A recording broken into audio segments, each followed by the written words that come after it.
$100,000 takes to the Commonwealth of Kentucky. We're tonight for the virtual Kentucky Speedway. We say good evening, sim racing fans, and welcome to round 11 of the 2019 eNASCAR PEAK Antifreeze iRacing Series. We're tonight live on RaceSpotTV at the iRacing Esports Network. We welcome you up into the booth as we get set for 134 laps of action tonight from Sparta, Kentucky. As always, it is myself, Evan Pasoko, joined alongside by Tim Terry and Randy Chen at the booth. We also have our director, Hugo Louise, downstairs with Justin Prince bringing us to you this evening. And Tim, second straight time this year, we've got a little bit of a double dose of intermediate racetrack action coming off of the race when you just saw a recap of Keegan Leahy having won just 2 weeks ago at Chicago. We stick with the 1.5 miler theme tonight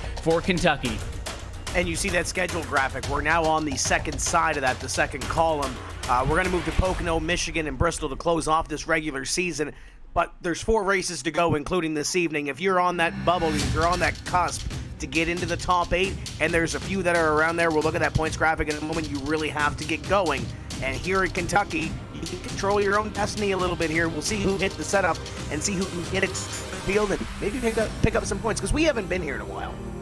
And those are unique racetracks as well, coming up starting with our next time out 2 weeks time from Pocono. Some unique racetracks for drivers to get some wins at, maybe try to some last second points to make a playoff effort, because Randy, as Tim noted, on the right side of the schedule now, if you count tonight, only 4 races left to go before we go racing for these 2019 playoffs. And with that being said, let's take a look at what the championship points picture is coming into this evening, courtesy of his race win 2 weeks ago. His second of the year, Keegan Leahy now finds himself on top of the championship standings. Again, all of this is just to stay above that blue cut line on the left-hand side of your screen. Really tight down towards the bottom of it, an 11-point interval between Nick Ottinger in, Jimmy Mullis out. But if you're Davies, Challoner, Michael Guest, especially Michael Guest, 42 points back with 4 races to go, including this evening, you're really going to have to start to make up some time. I don't think you could afford to be losing any much else and still have a realistic shot at getting into the top 8.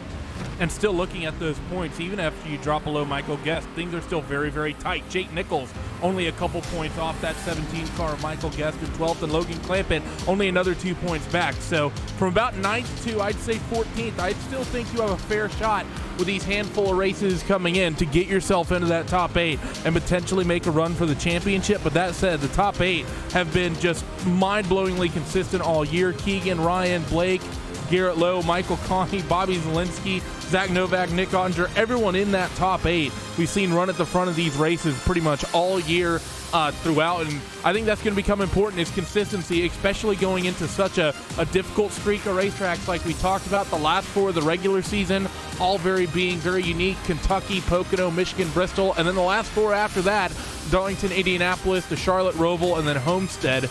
You need to be, I think, consistent in order to have success through this last few months of this season.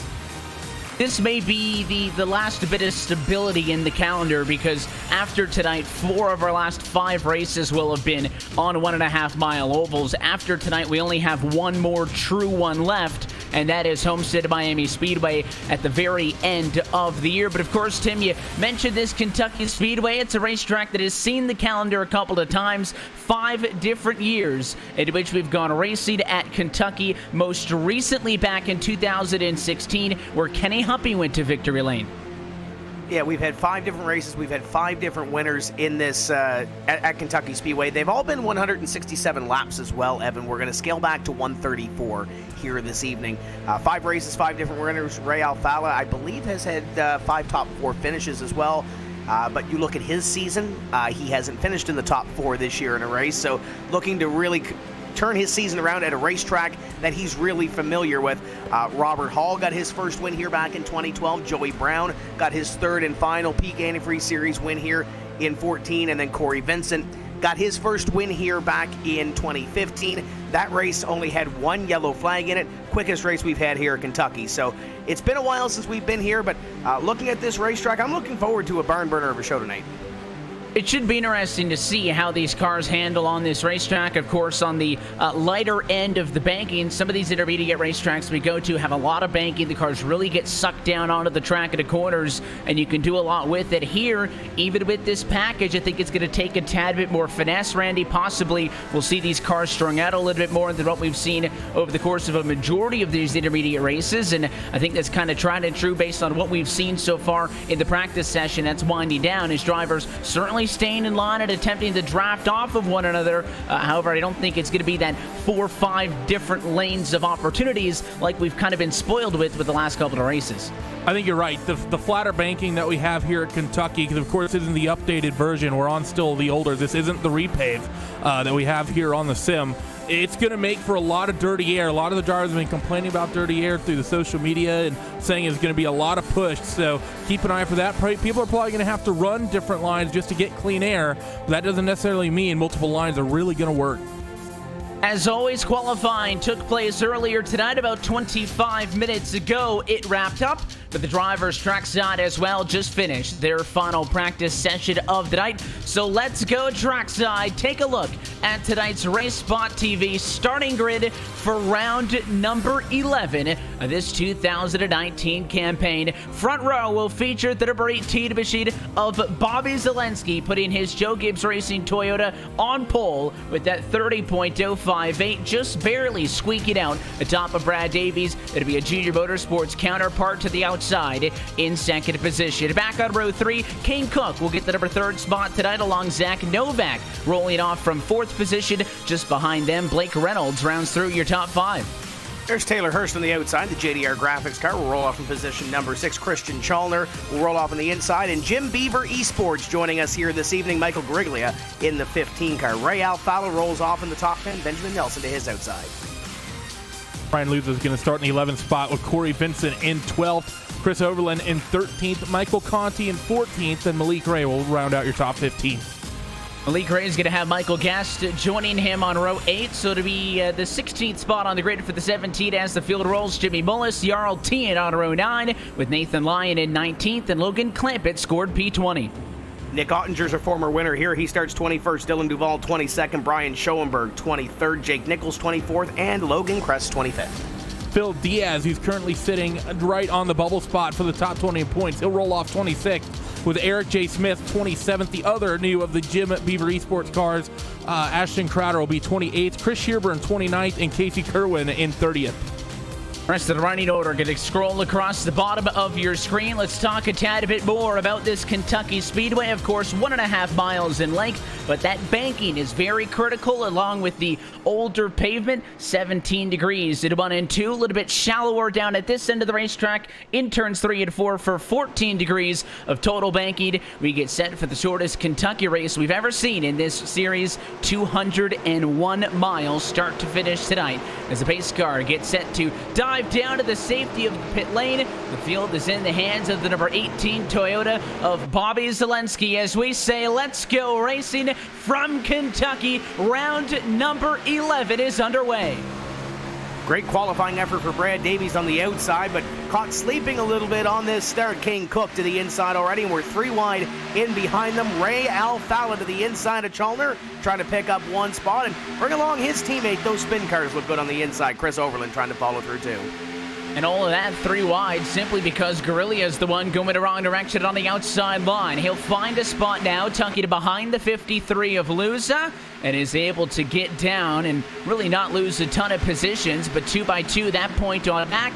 Battle up front sees Zelensky leading lap number 1, Kane Cook defending second, but here comes Zach Novak, goes 4th to 3rd the opening lap. He wants P2 as well to the inside of Kane Cook. Mustang stick on the inside, and the outside has got the run down to turn 3. The field still stacked up here. The new tires, you can sort of run side by side, but as these things start wearing out, expect this field to get single filed out probably over the course of the next 6 laps as they work off of turn 3. Kane Cook holds on to that second position. Zach Novak third behind them. Brad Davies, he's trying to hold off Blake Reynolds. The 88 already down 1 spot, trying to keep from going down 2. And it is a new look number 30 machine of Blake Reynolds, the Team Dillon Esports entry, as his Chevrolet will complete the move on the inside. He'll slide up in front of Davies for the time being, but on board with the 88, you saw the crossover, not willing to sit around and lollygag, certainly wanting to put these tires to use. Well, they're fresh and well, they've got bite, but it was a good defense for Reynolds. He'll hang on an outside line, scored in 4th position, that time at the start-finish line.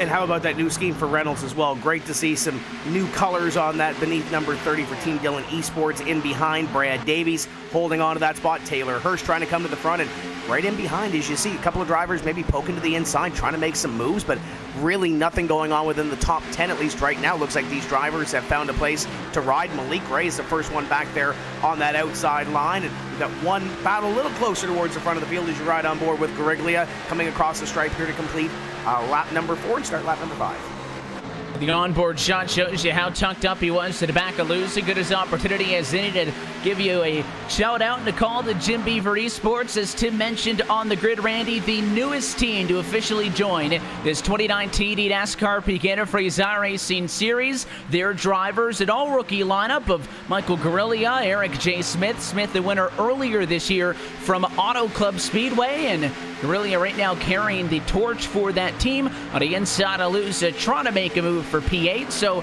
a full-hearted welcome to the newest team in the series tonight. Yeah, and that's a great showing for him to have that number 15 car come into the series, and he picks up a driver, and that driver's working on putting Ryan Luza in the rearview mirror here as they work in towards turn 3. A little ways behind them, the 33 of Ben Nelson. We've been having some featured cars every single race that we possibly can. We've had Casey Kerwin a few times. Have a bit of a unique one for the 33 of Ben Nelson, a driver who races in VR, and when we get the opportunities, we will take some shots of what it looks like for Ben. You can see it's a little almost silly looking wearing that, but the actual immersion it gives you in the sim, we get the live pictures on the right-hand side. That's what Ben is actually seeing out of the VR headset he's got on, currently working on the back of the 16 of Chris Overland. And it's a unique view that only a handful of drivers are really able to give us. And there are so many different ways that you could enhance your experience on the iRacing service, from, starting with a single monitor on a basic computer to upgrading, going to triples. But Tim, I promise you, nothing is quite as fun as driving in VR. I had the opportunity to do it at the iRacing booth at SEMA just a year ago. It's incredibly fun, and for Benjamin Nelson, that really gives you a good look at how much more immersive it is. I don't know if it makes you any faster, but it is certainly that much closer to the real thing, as iRacing is always continuing to work towards. And speaking about working towards, here comes Zach Novak. Novak's been working towards the lead position here these last couple laps, Evan. He's been quicker than Bobby Zielinski, has closed that gap, but the last 2 laps he's got there, but he hasn't really been able to make a move on Bobby Zielinski since he's parked himself on the rear bumper of that Interstate Batteries Camry as they run down the back straightaway. 9 laps being worked on the board here. The top 2 have broken themselves away by about a second, all the way back to that Kane Cook car. Great qualifying effort for Kane this evening, but right now in 3rd, and he's got a distant front row seat to this battle in front of him.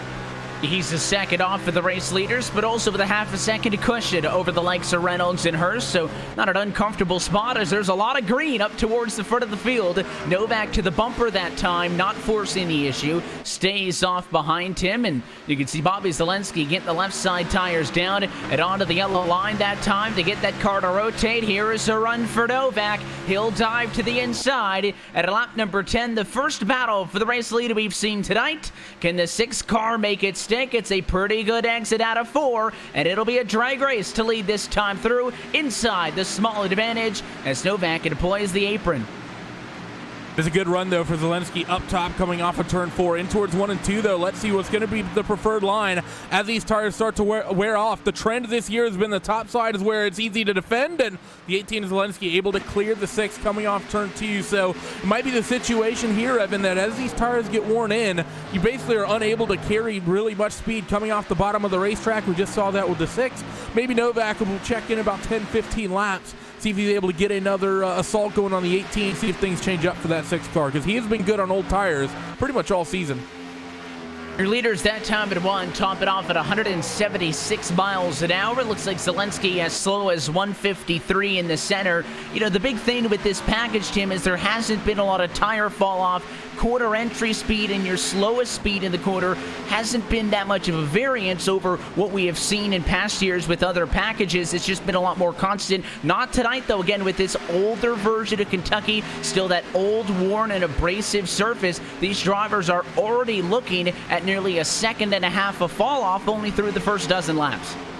Yeah, you really have to manage the fall off at this place and make sure that you have something for the long run. And right now it looks like Novak, at least for the top two, has been able to do that a little bit better as you ride on board with Griglia for back there. Position number 8's got a little ways to go to work his way up towards the front, but a great effort so far for him this evening in that Jim Beaver eSports car. A little battle in front of him as they continue on. Look at this mess back here as a couple of drivers trying to get back up to the front of the field. There's Ray Alfala stuck in the middle of it. The 53 of Luza looks like to the inside as well.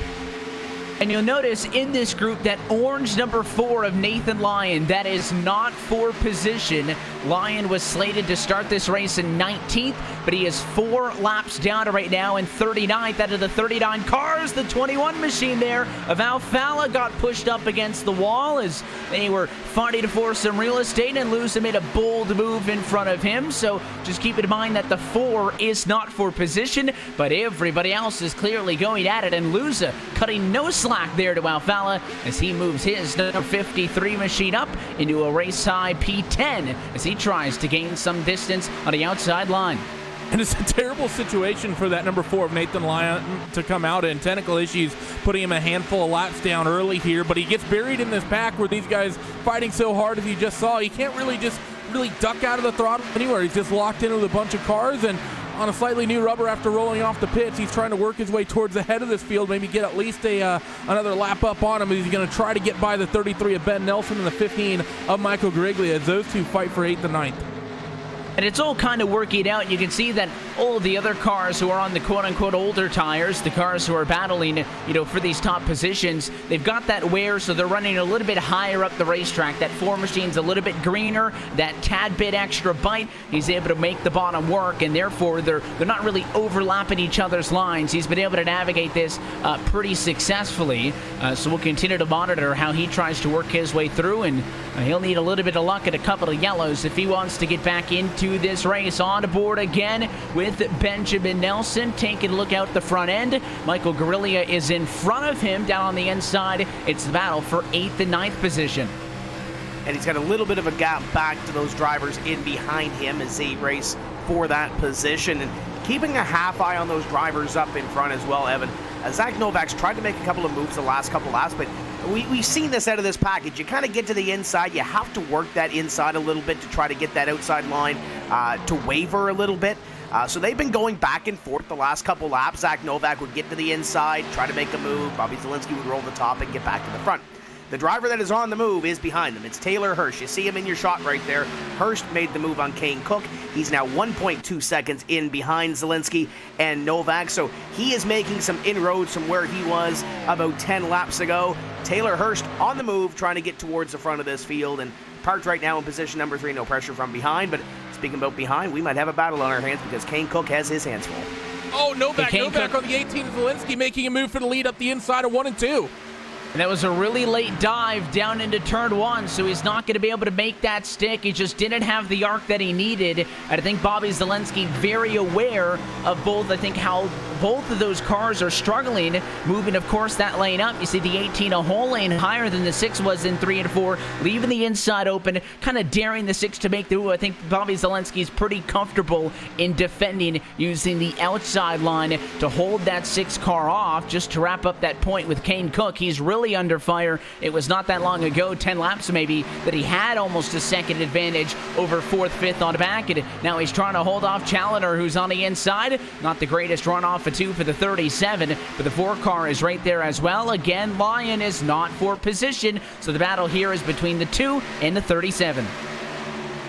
And they're trying to make it work as best they can here with that 4 car Nathan Lyon. Again, trying to just cruising his way towards the front of this field as Kane Cook is going to be able to get a little bit clear of Challenger because of the way that traffic kind of presented itself and worked out. But I'm loving what I'm seeing from the front of the field of Bobby Zielinski. You just sort of mentioned it. He's just comfortable defending from that top groove. And Zach Novak, he's been breaking a little bit deeper into the corners every time, and I think what the 18's trying to do is make that 6 use his stuff up just a little bit, and if that happens, could really hand this to that 18 car as a big wiggle for both of them off of 4.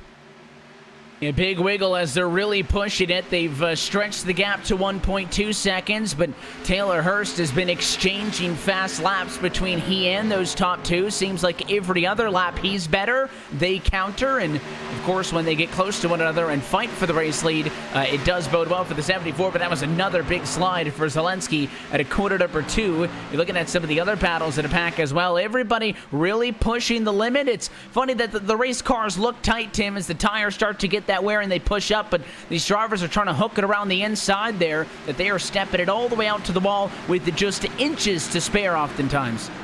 Yeah, some of these cars look like they're not handling very well right now with this fall off, and you see this battle on your screen right now for positions 4 on back, Chalner and Cook, but you even look at the leaders up in front. Bobby Zelensky slapped the wall a little bit going down to turn 3 2 laps ago and had that advantage. Zach Novak trying to reel him back in now. You see this battle on your screen there. They're on the edge of out of control right now, especially with this fall off. You really have to manage it, and these drivers up in front managing it a little bit better, but Kane Cook had that great starting position, falling back a little bit now, so we get a short run near the end. Kane Cook might be one to watch as you ride on board with Ryan Luza, currently in position number 10, and he's got a hungry pack ahead of him.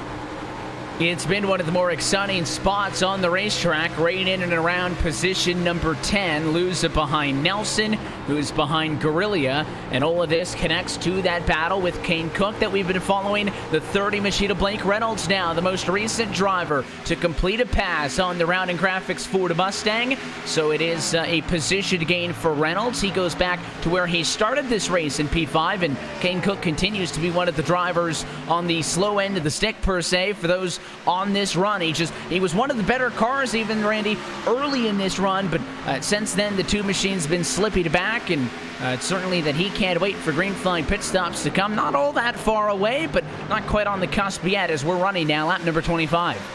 Another driver trending towards falling down the order from where they started. The 88 of Brad Davies started this race in second, currently sits 7th as we're going to log the 25th lap complete here, and he's trying to hold off that 15 car of Micah Gariglia, who of course comes in with that new Jim Beaver Esports organization, and trying to put in a good effort is that number 15 car with the new team that he's getting to work with here as they work down the back straightaway, and things have single filed out a little bit. They were side by side a couple of laps ago, but now they get somewhat single file. You see the drivers starting to fan out and run different lines. You see 4 different lines of racing that the drivers are using, from Kane Cook all the way back to Ben Nelson. All 4 of them just really searching for clean air through the corners here. Yeah, that's the main objective in all of that, is to just get out from behind the car in front of you. Kane Cook goes low. It's a higher line for Davies and the lowest of lines for the 58 Guerrilla. So everybody trying to get some air to the front of the race car, help that thing rotate off the quarter. All of them pretty even with that most recent exchange through 1 and 2, as everybody in front of them seeming to want to go for the much lower line, diving down to the inside. But I think Guerrilla's knocking on the door here for the 88 of Davies and Kane Cook. The 15's got to like where he's sitting right now. Hasn't gained anything from the start, but also hasn't lost anything. And he's got 2 cars within striking distance, only a quarter of a second ahead of him. Really continuing to work on Brad Davies, and there's a couple of good battles here throughout this pack. Just a little ways behind them, Michael Conti's been working on Nick Ottinger. You see it at the top of your screen there. Conti's been down to the inside a couple times on Ottinger, trying to pick up a position, hasn't been able to do so, at least yet. A little sideways off of corner number 3 and 4 there. The 8 car, it looks like the handling might be going away a little bit on the filter time, number 8 to the inside. Ray Alfala just in front of them, having to hold off one of the Renegades cars. That's Corey Vincent. He's won here before at this racetrack, so keep an eye on the 27 as we go through this evening. But great battles here throughout the pack as we work about halfway through. We're a little bit closer towards what would be our first green flag pit stop of the evening. And it's been a very good start for Ottinger. The 8 machine of Michael Conti is going to get that spot back, slide up in front, but the 47 has picked up about a half a dozen positions, and If he can get back to the number 8 Chevrolet, I'm sure could make a solid play for another. But your concern there is always that, again, because these cars no longer have the ability to really get spread out, especially when you're running the low teens, mid-pack, whatever it may be in that area.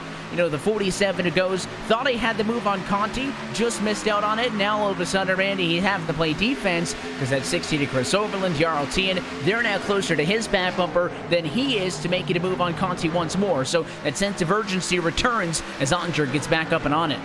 It definitely does, but Ottinger has really been, I think, one of the stronger racers this season. Of course, he sits in the top 8 in points, but that doesn't really tell the whole story. He sits the top 8 in points, and he has one fewer races run than anyone else inside of the top 8, and I think, matter of fact, anyone else inside of the top 10.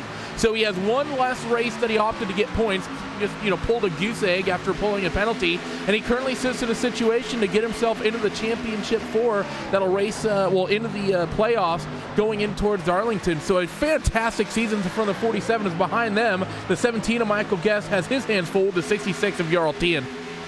Jarl Tien continues to keep the pressure up. In the number 66 machine, looks high, looks low, all of which Michael Guest just holds his ground. And look at the drive to the inside for the 27 car. That's Ashton Crowder as he comes aggressively on the bottom line. Thought he was going to snatch it away from Tien, can't do it. Tucks in line, he will reset and try again. So that 77 machine on the back of the 66. The battle for 18th and 19th showing you that there are options all over the racetrack. Just to update you, though, on that battle for the race lead, Zach Novak again closed in on Zelensky, challenged a few times. The 18 machine has gotten his feet back underneath him. A big slide that time at a 2, but he has opened the battle for the race lead up. It's a 1.5 second advantage for the number 18 machine atop Zach Novak, who's still second. Taylor Hurst now creeping in from third. May have a play on the 6 car in just a few laps.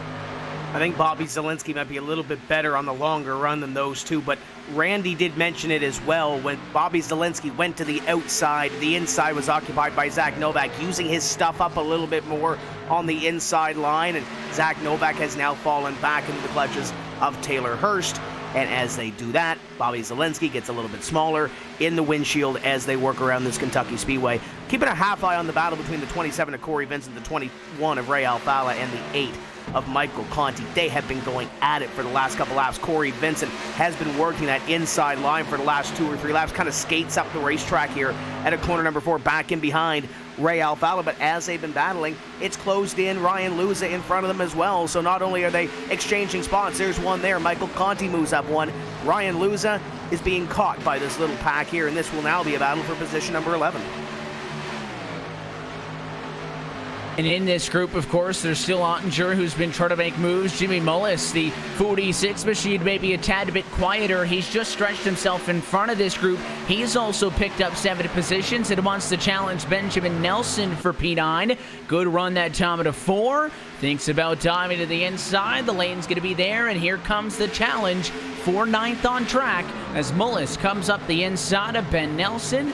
Not going all the way down, though, so almost pushing that 33 up the hill a little bit. He'll still be there, and they will be nose-to-nose at a turn number 2. You can really see those cars at the outside. The handling is not getting any better.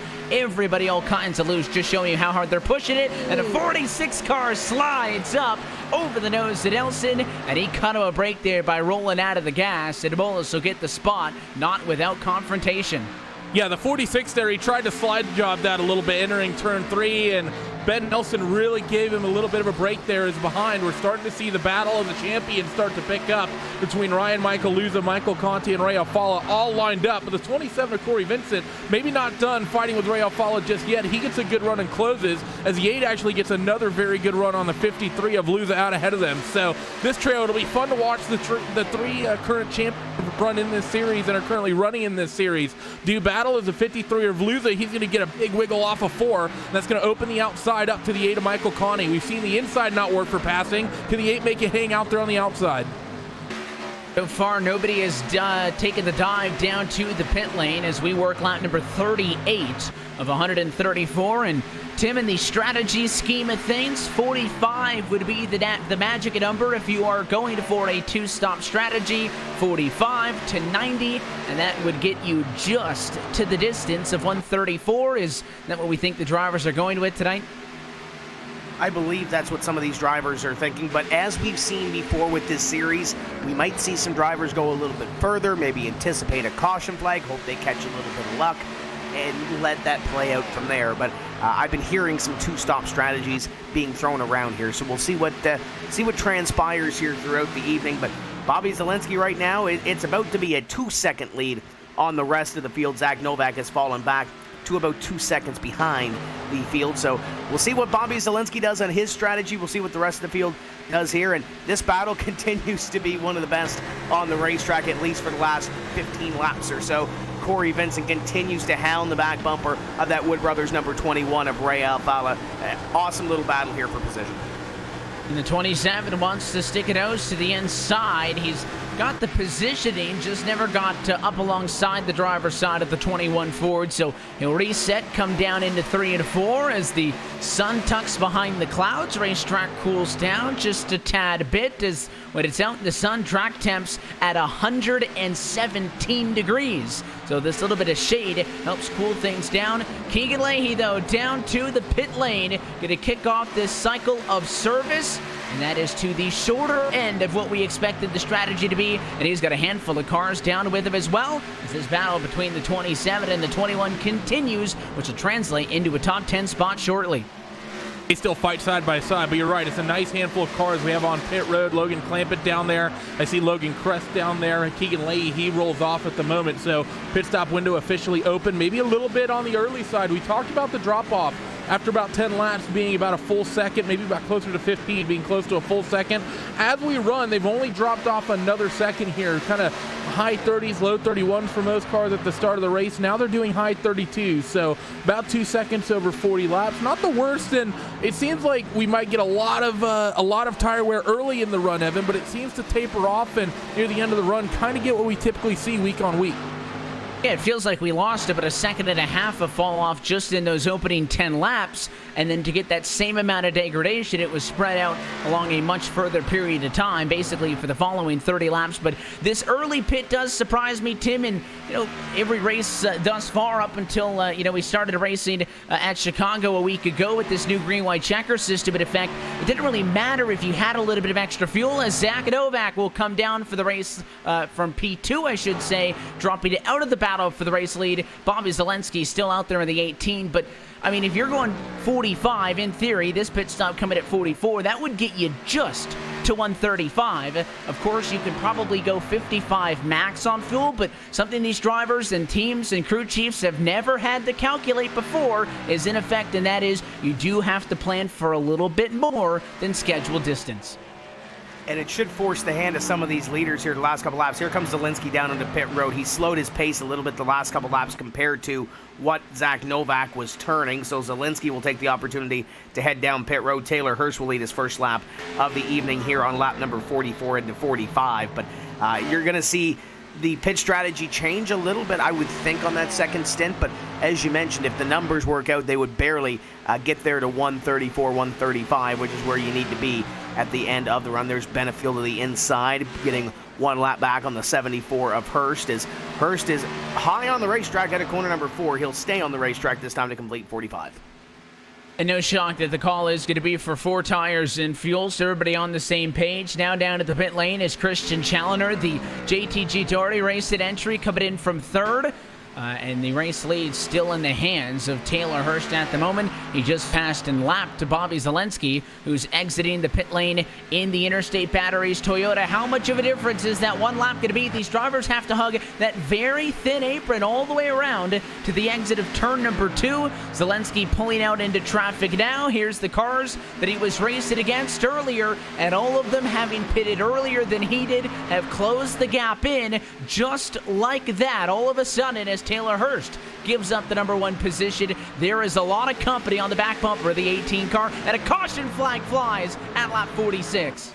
First time this year we've gotten a really crazy caution and timed with the pit stop cycles, and it's the 31 and the 77 who are stopped on the racetrack. That looks like turns 3 and 4 is Ashton Crowder. A little bit of contact. Oh, is that Logan Kress that got into the back of that 77 car? I believe it may have been. So little contact there. Somehow they keep that off the wall, but my oh my, what a bit of an incident there. Kress had pitted a few laps ago. The 77 was just exiting pit lane, so he wasn't totally up to speed. And when you saw the 31 machine push up, certainly don't think that was intentional by Logan Kress, but he definitely drove into the left rear quarter panel of the NASCAR America on NBCS at entry of Ashton Crowder, and that car went around with a pretty good bit of damage on the back end. And of course, the big topic of conversation now, Tim, is where's everybody going to cycle out to? Because we were just rounding out our green flag service. Taylor Hurst is currently being shown as your race leader. Again, he had just given up the #1 position to come down to pit road, so we're going to have to wait for the scoring to cycle through, get an accurate look. Brian Schoenberg in the 55 that time was given the #1 spot. The battle that would have assumed the race lead, where, of course, our top runners were before the cycle of pit service, was Bobby Zelensky, P5 on back. So Schoenberg, Hurst, Mullis, and Challenger end up in front of him. Cattell led the field onto pit road on that caution flag when they came back and the pace car collected the field. The first driver that came down pit road and is already down and away is Brandon Cattell in the mane and tail, number 80. He will return to the racetrack here, but as you said, we'll see where everybody cycles out. But it looked like for a few moments at least that Brandon Cattell might lead this field back to green. I think it's going to help him a little bit, though. He started in 34th and has now worked his way up into a potential position here to battle with these drivers within the top 10. As you see the 55 on your screen, Brian Schoenberg has had an up and down season with the Williams Esports team and trying to keep himself within the top 20. Currently in the top 20 when it comes to the point standings. Playoffs might be a little bit far-fetched right now, but we've seen some weird things. We've seen some big comebacks happen in this series with 4 races to go. So Schoenberg knows he can do it. He's a veteran of the series, but coming down into pit road now to get service on that race car. And surprising to see that, because Schoenberg was on pit road when the yellow flag came out at lap number 47. But even though he was already on pit lane, he's going to bring that car back down to pit lane once more. I believe he decided not to take service when he was on pit road for the sake of getting back out and in front of the field. So Schoenberg was on pit road, did not get service. So this is his stop for tires.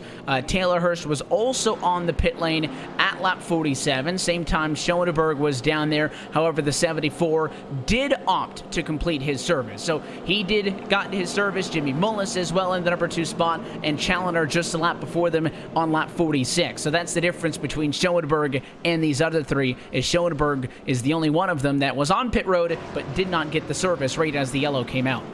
And due to the timing of this, I want to talk about, look at the number of cars we have having to take the wave around because of the way this scrambled things. I count 1, 2, 3, 4, 5, 6, 7, 8, 9, 10, 11, 12, 13, 14, 15, 16, 15 cars. Nearly half your grid have to take the wave around here in order to stay on the lead lap. So this yellow timing really, you see, look there, just out the onboard. Those are all cars who need to take the wave around in order to stay on the lead lap here. Don't come on pit lane unless you plan on losing a lap, and that driver's going to lose a lap. So that's that in Phil, maybe needing repairs on that car, but he will go 1 lap down.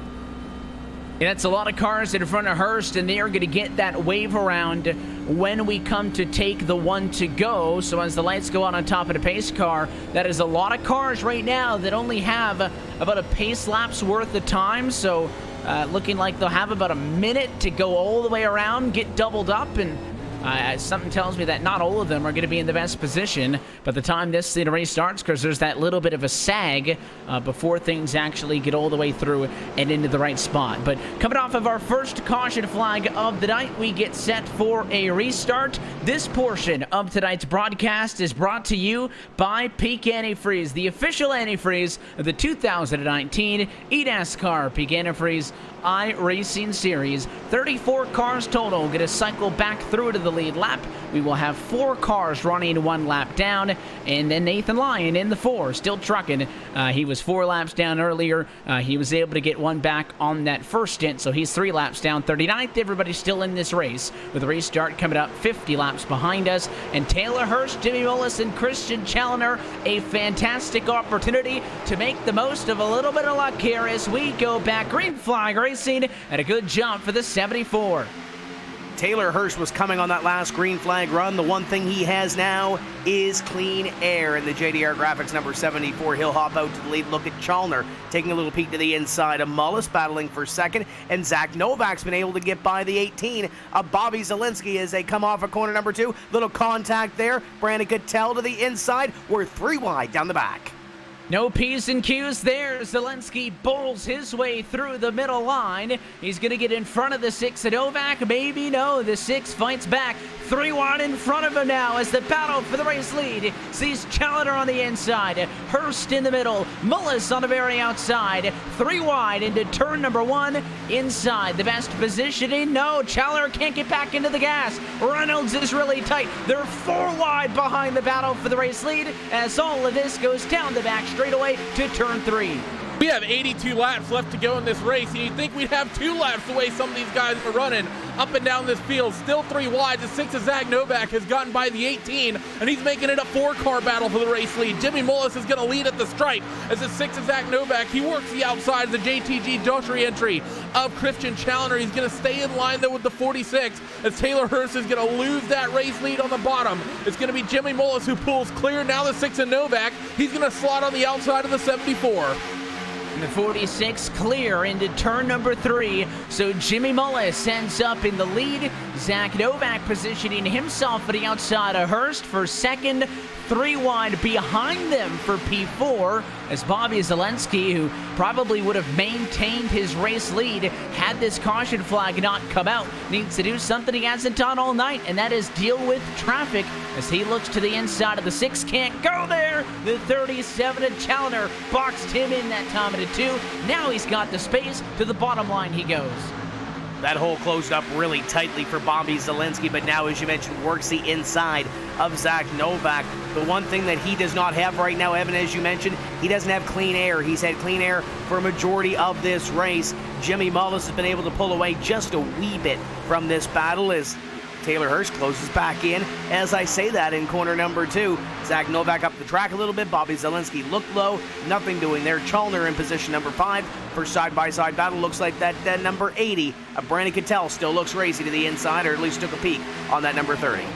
And what a story. Of course, Cattell ended up being the first car down to the pit lane with us when we took yellow flag service because he had not yet cycled through to his pit stops. He right now is your biggest mover, having started in 34th position, running in P7. But Benjamin Nelson, the Team Dylan Sports entry, trying to fight on the outside.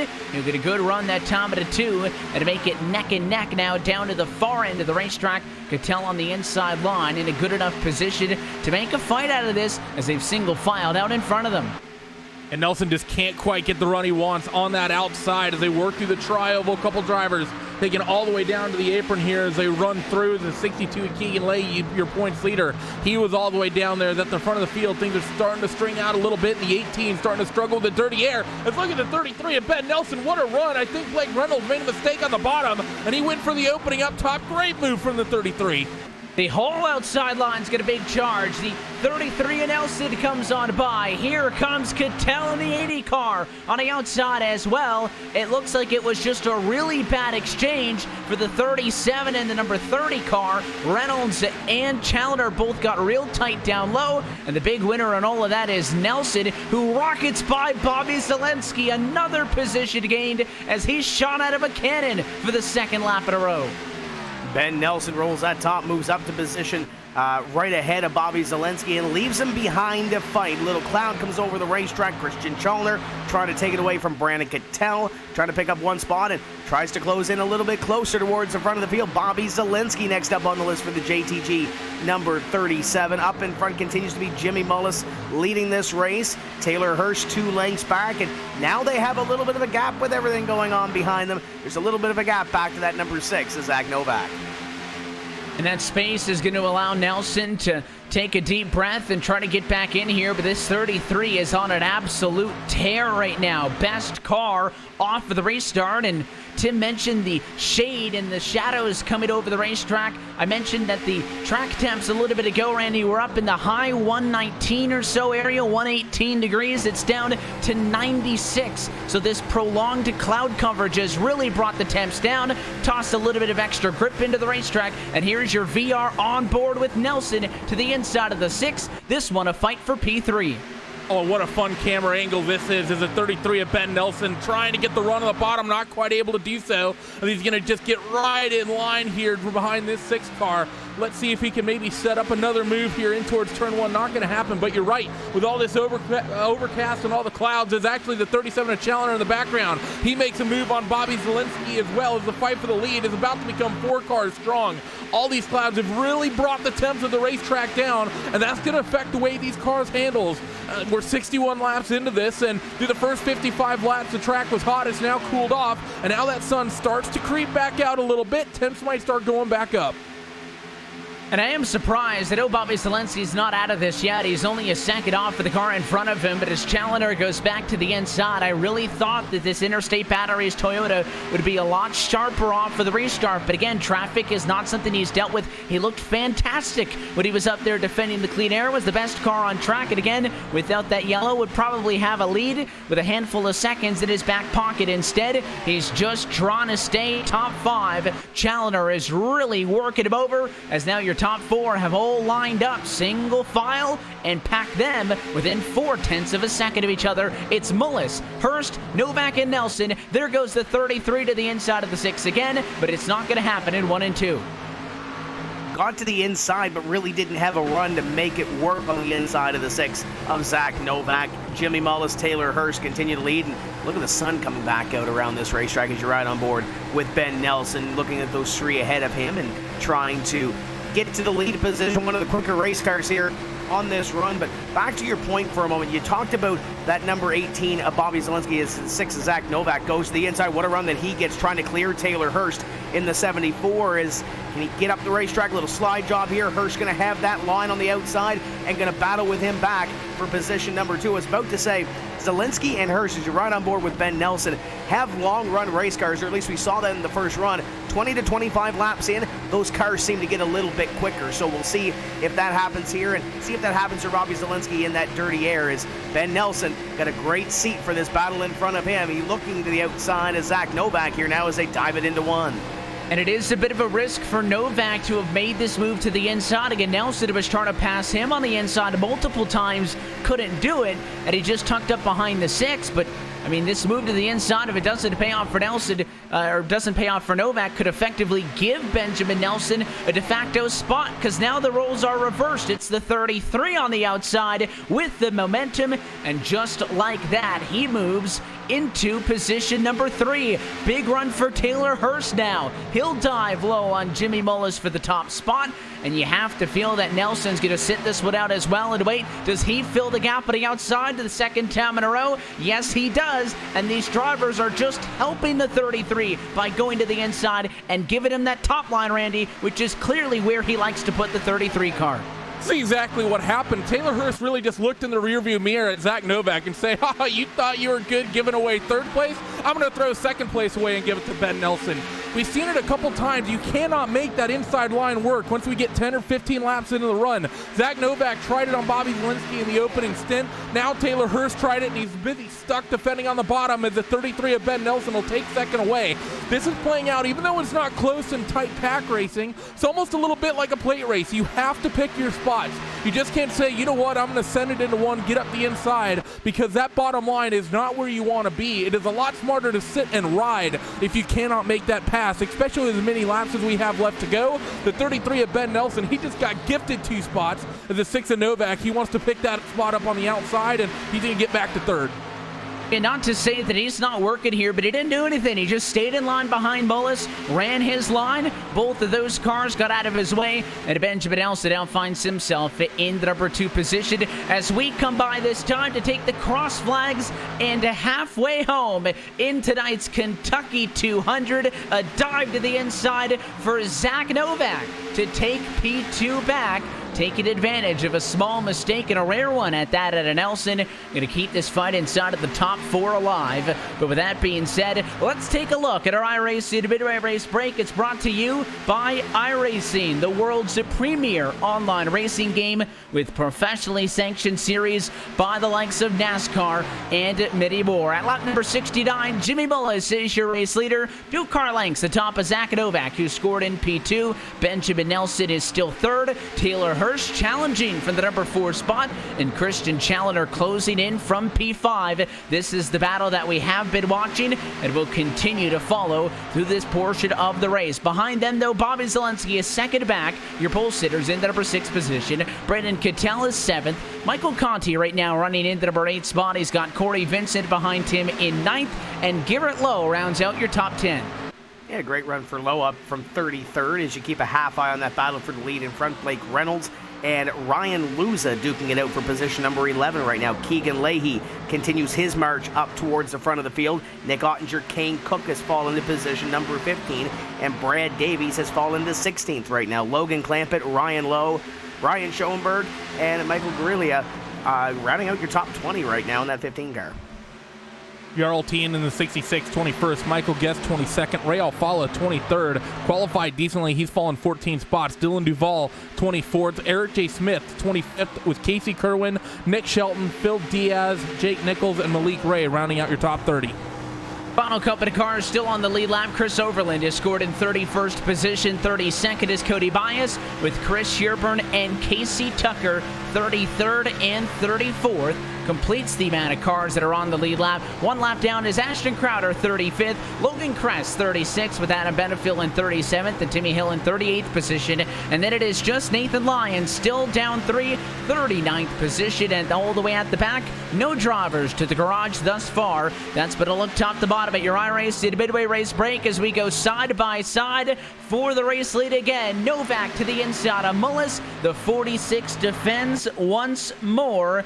For more information on the wide variety of sim racing possibilities online, you can visit iRacing.com to sign up today and use promo code PR-eNASCAR 2019 during checkout, and you can get your first 3 months as a new member for just $10. Again, that's PR-eNASCAR 2019, and that is valid on new iRacing memberships only. Battle for P1 continues to rage on, but guys, a lot of battles all the way through the top 10. How about Taylor Hurst in 4th spot? He's under attack, makes the move on Benjamin Nelson. So just as we thought the 33 machine had this thing set up to go to the point, that car starts to struggle once again as we get to the long run.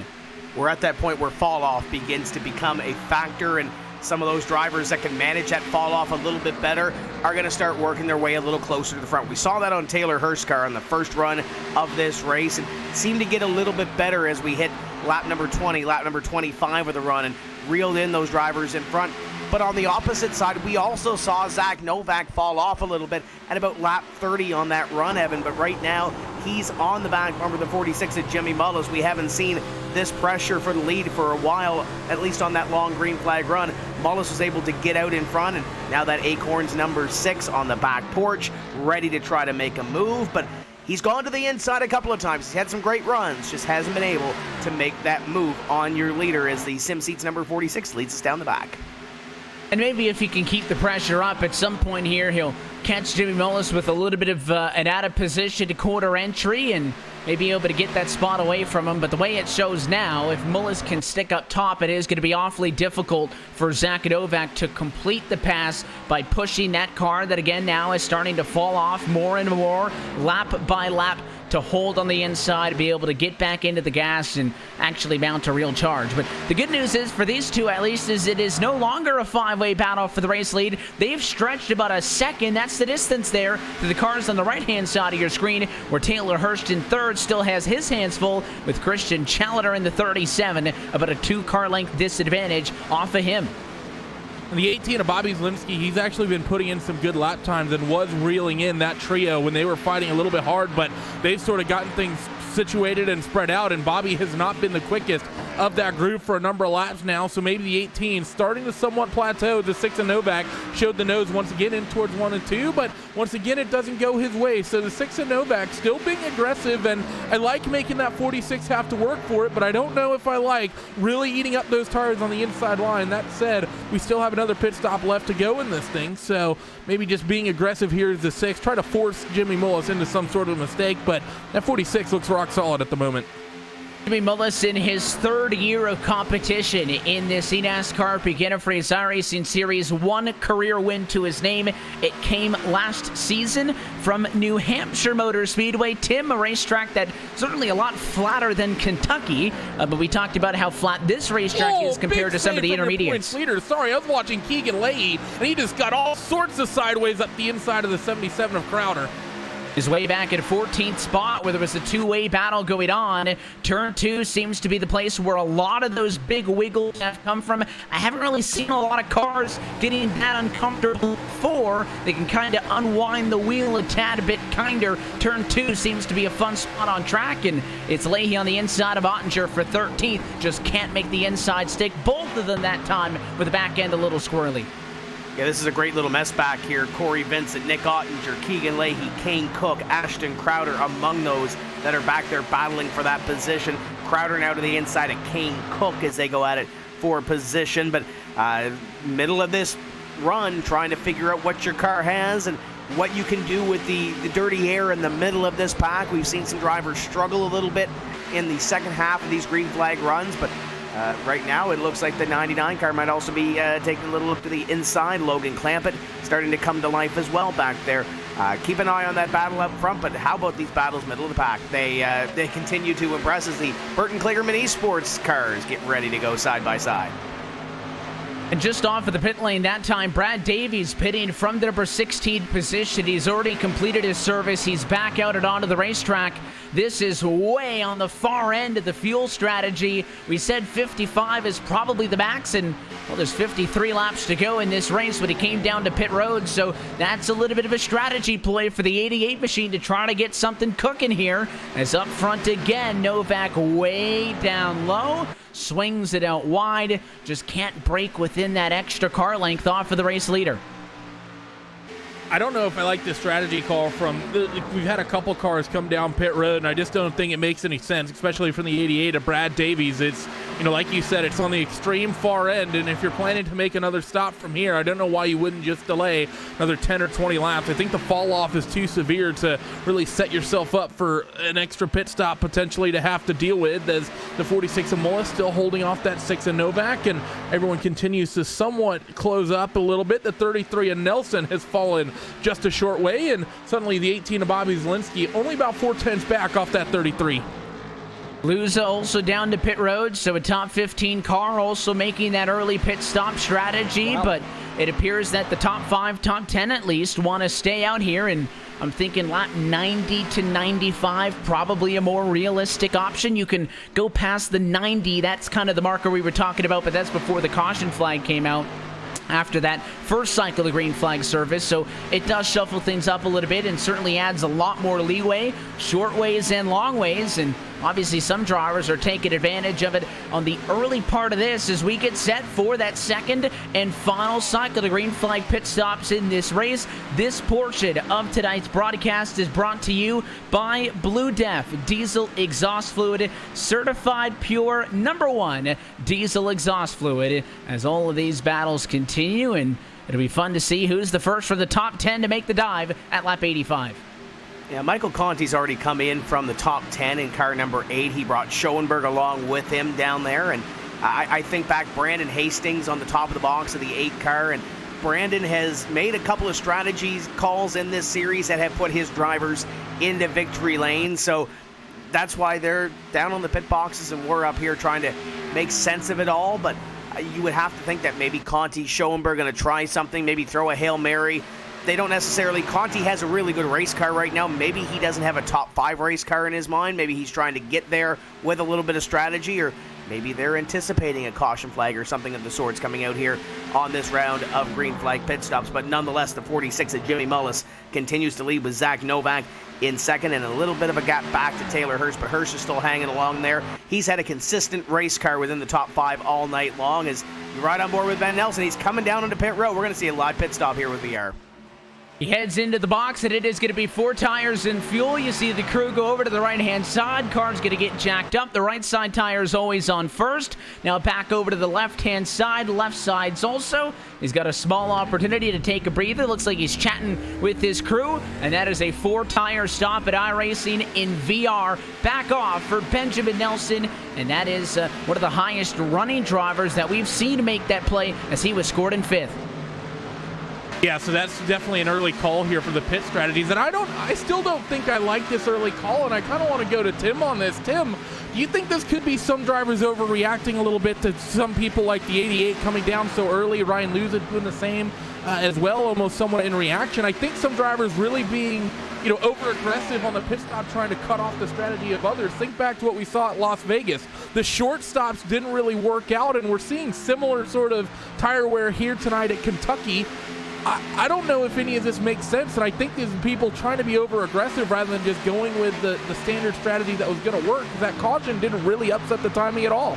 Randy, I think it is a reaction, but when you look at the drivers that did come down pit road, Brad Davies, Michael Conti, Brian Schoenberg, have worked together in the past on pit calls. So I almost want to think that it is a reaction, but I also want to think it's maybe they don't like where they're running right now. Maybe they think they can get a little bit closer to the front by pulling something different strategy-wise here. Those guys up in front, at least for the most part within the top 5, have yet to come down into pit road. Mullis, Novak, Hurst, and Zielinski have been 4 of the drivers that have run up front all night long. They still have yet to come down pit road, and I say yet because here comes Zach Novak onto pit road in car number 6. So yes, it's going to eventually force the hand a little bit earlier compared to what we thought we were going to see from some of these leaders. But Evan, I think it's more of those guys in the back trying to better where they are currently running right now, and in turn forcing the hand of guys like Bobby Zielinski.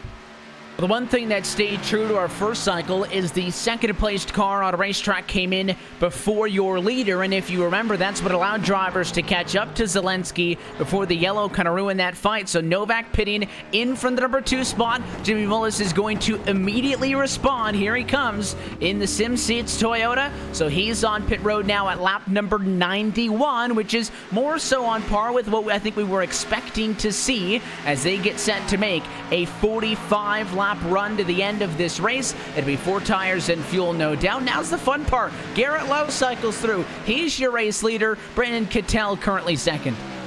And remember what happened that last time that we had green flag pit stops. We got a quick caution, and it completely shook up who we were talking about inside of that top 5. So the same window opens up. The likes of Garrett Lowe, Brandon Cattell, Keegan Leahy, Yariel Tien, those top 4, also even the 21 of Rayon Fala, he's out there trying to make it happen as a 20 to Garrett Lowe. He's actually going to hit pit road as well as the 62 of Keegan Leahy. So they're going to bow out for maybe this opportunity. But if they catch a caution here, these drivers that are playing the long game, trying to go as long as they can on this tank of gas, they will be the beneficiaries. And well, it's mostly people that have been locked mid to tail end of the pack all race long. Can't really blame them taking this shot. And names we haven't talked a ton about. We have mentioned Cattell and Tien, but how about the Rayon Fala, who had a somewhat promising start but has trickled back since. Dylan Duval, Jake Nichols, those drivers from the mid-20s. As you can see, the big speed difference as Duval will come down pit road in the number 42 machine and get his final bit of service on the night. And of course, when you're not pushing the fuel to the 55 limit max, then you do have some extra space for that possible overtime green-white checker if that scenario were were to present itself. But where is all of this going to end up? Top dozen or so cars are the ones that we are waiting for them to cycle through, and now even more of them are going to get back cycled through in the running order here, and you're no longer going to be a lap down now. Drivers start to return to the lead lap. But, Zach Novak's kind of the driver that we were watching. Christian Challoner, Ben Nelson, Blake Reynolds, all of these cars have picked up spots. In fact, I think Brad Davies, by that very early pit stop, will be the race leader when all this cycles through. We'll see if it even lasts that long, because Michael Conti is closing in on him. Right now, this is the battle for position number 8, but it will become the battle for the race lead.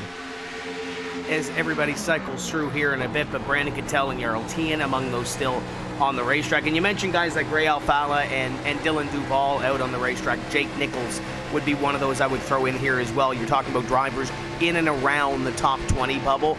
So anything that they can do to potentially catch a caution, potentially catch some good luck going their way, they're going to try to do it, as the 20 of Jake Nichols gets passed by the 24 of Bias on the racetrack. You got all kinds of different strategies right now. Cars coming, cars going, as you ride on board with Michael Conti looking up at Ben Nelson right ahead of him, and Brad Davies as they go at it side by side.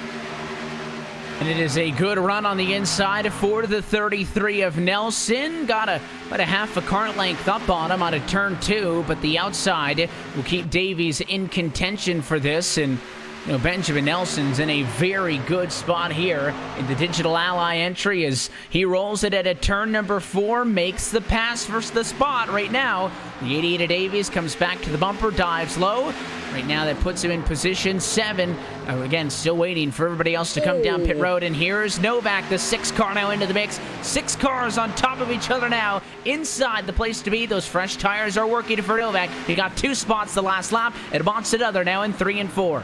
6 and Novak goes to the inside, and he's going to pick that spot up and will immediately go to work on that number 33 Dillon Esports Chevrolet of Ben Nelson. Really had a big moment as I believe it was Jimmy Mullis, nearly got hooked by the 74 of Taylor Hurst going into turn 1 the last trip through. As this tight gaggle keeps itself up, and Novak, look at that, easily around the 33 of Ben Nelson already. And see a couple people mention it in chat, and we haven't talked about it yet, Evan. Of course, we saw the first opportunity for it last week. It didn't pan out. The green-white checkered still potentially a factor here. Tonight, we've seen one early caution that came at a bit of an awkward time, and, well, maybe it would be a nice race to have this happen where the tires seem to be all over the place. A late race restart with 2 laps to go, that would surely shake the tire strategy up for everyone. Some people probably taking 4, some people taking 2, and probably others gambling on old tires should that pan out. Yeah, that's why the fuel's so important. There's, based on what we've seen in series history, there's always at least somebody who says, nah, I don't need fresh tires. I'll run these 35-lap-old ones for a green-white checker. And just like that, of course, it doesn't normally end all that well. But certainly 4 would be the smart call, 2 is the gamble. Somebody would be destined to take none if we get to that point. But again, these oval races all year long, again, up until when we got to Sonoma 2 weeks ago, those first 8 races of the season, Tim, all saw margins of victories on the ovals less than 1 second, and that was without any overtime, without the green-white checker system in effect, although a lot of those were some late race restarts. So they have been very compelling finishes to these races all season long, and the strategy, I think, is the one that's kind of taken the cake this evening to see who ends up with the right decision, as we're now past lap number 100 and inside of 35 to go. You see a battle on your screen, Michael Conti and Bobby Zielinski going at it. Down into corner number 1, Bobby Zielinski going to prevail with this spot and move himself a little bit closer towards the front of the field. That would be the battle for position number 9 right now. We still have drivers that are out on the racetrack that have yet to come down pit road. Brandon Cattell leads the field. Jarl Tien in position number 2, and mired in a little bit of traffic right now ahead of him. Jake Nichols all by himself right now in a 3rd. Little ways behind is Chris Overland in 4th, and Phil Diaz in position number 5. Then back to those drivers that did come down pit road, led by Zach Novak, and led right now by about a 1.5 seconds over Christian Challoner. There is Taylor Hurst to the inside of Michael Conti, looking to pick up 1 more position, and this is really the battle in behind Zach Novak, Christian Challoner, and the rest. There goes Jimmy Mullis to the inside of the 18. Bobby Zielinski looking to pick up 1 more. He wants to get another spot back. Bobby Zielinski just wants to get back into this thing, but He is a couple of seconds off of the lead car on this strategy, and Zach Novak, who has been able to make the move on Challenger and stretch this thing out a tad bit, still waiting on Cattell, Tian, Nichols, Overland, and Diaz to pit. They cannot go the distance, but are really trying to stretch this one out and catch a yellow. Well, a couple of them decide to call it quits as both Jake Nichols and Chris Overland, they come down on pit road together, a Ford and a Toyota. I don't think there's any love between those two, but they come down as if they're teammates. So the 33 of Ben Nelson is going to be quickly involved in a fight with Blake Reynolds. Blake has been about a tenth to a tenth and a half quicker every cycle around the racetrack, so that won't be a fight that I would expect to last particularly long as Ben Nelson runs the middle, and Blake's going to run that bottom line, try to set the run up off of 2. See if he can set him up and pull the trigger as they race down the back straightaway. It's for 6th and 7th at the current moment. Phil Diaz comes in. He gives up the number 3 spot as well. Jarl Tian down pit road. Cattell is in. So this may just put a neat little bow on it all. And Zach Novak has now cycled back through to the race lead. All those cars that had stayed out had gone as far as they could. There's a lot of them on the pit lane as you see Overland and Nichols now just exiting pit road as they come in for a little bit of an insurance stop. And there's the Team Dillon Esports cars on your screen battling it out. Benjamin Nelson going to take the spot over his teammate Blake Reynolds and move him up one more position, back up to position number, what should be position number 3, I believe, when this all cycles out. But Zach Novak is your leader, and is your leader by about 2 seconds over Christian Challenger. And then this battle is about 3.5 seconds in behind, and now they have a third. Here comes Jimmy Mullis, going to make it a 3-way battle for position number 3 as they dance at corner number 2. And great to see those Austin Dillon team-owned cars racing with one another in the 46 and Jimmy Mullis in here trying to break that party up as they all fight for what's left over. That fast 75 to the inside, the Mode Motorsports car you see rocketing through is not for position. That's Phil Diaz, who just pitted, so he has fresh tires. That's why he is blowing by these guys at the inside. Don't worry about that. What you're looking at is the battle for third on back. It is 3.6 seconds off your race leader. Zach Novak is 2 seconds clear to Christian Challenger in second spot. Looking to make the run to the end now here. Again, all these cars good to go the distance. And this group of cars, it just keeps getting bigger and bigger. The 18 of Bobby Zielinski, he's getting into this fight. Look at the 55 of Schoenberg. He's on new tires, but this is going to make things really dramatic because these guys work side by side of Jimmy Mullis and Blake Reynolds. And Jimmy Mullis is going to get that pass done for third. Keep an eye on the 55 on the new tires, trying to cycle through as Taylor Hurst and Ben Nelson. They stay side by side. In the background as the 18 of Zielinski tries to reel them in and put them in the rear view as well. As Schoenberg made an early pit stop in the cycle and had to come down pit road just recently at lap number 100, so that's why he is going around this group of cars. Again, that's not for position. He will race back from 2 laps down to 1 lap down, assuming he can get back and around all of our leaders. But the fighting continues with Taylor Hurst on the inside line, the JDR Graphics entry alongside the 33 machine at Nelson, trying to work the top side. You've also got, obviously, Bobby Zielinski in this mix. That 4th car is another one that is not for position. That's the 31 of Logan Kress, who's going to try to squeeze by on the inside, and he'll make it 3 wide as he does so. Pardon me, coming through the 31 of Logan Kress, trying to pick up a little bit of track position here at least, but these drivers are battling hard for a position, so he's got to be extremely careful here as he goes down into corner number 1 and 2 and tries to keep it underneath that seam, and it gets a little bit sideways, 33 into the fence off of corner number 2. That's something you don't want to do, as Ben Nelson had to catch it, and you can see on board he's got some work to do now.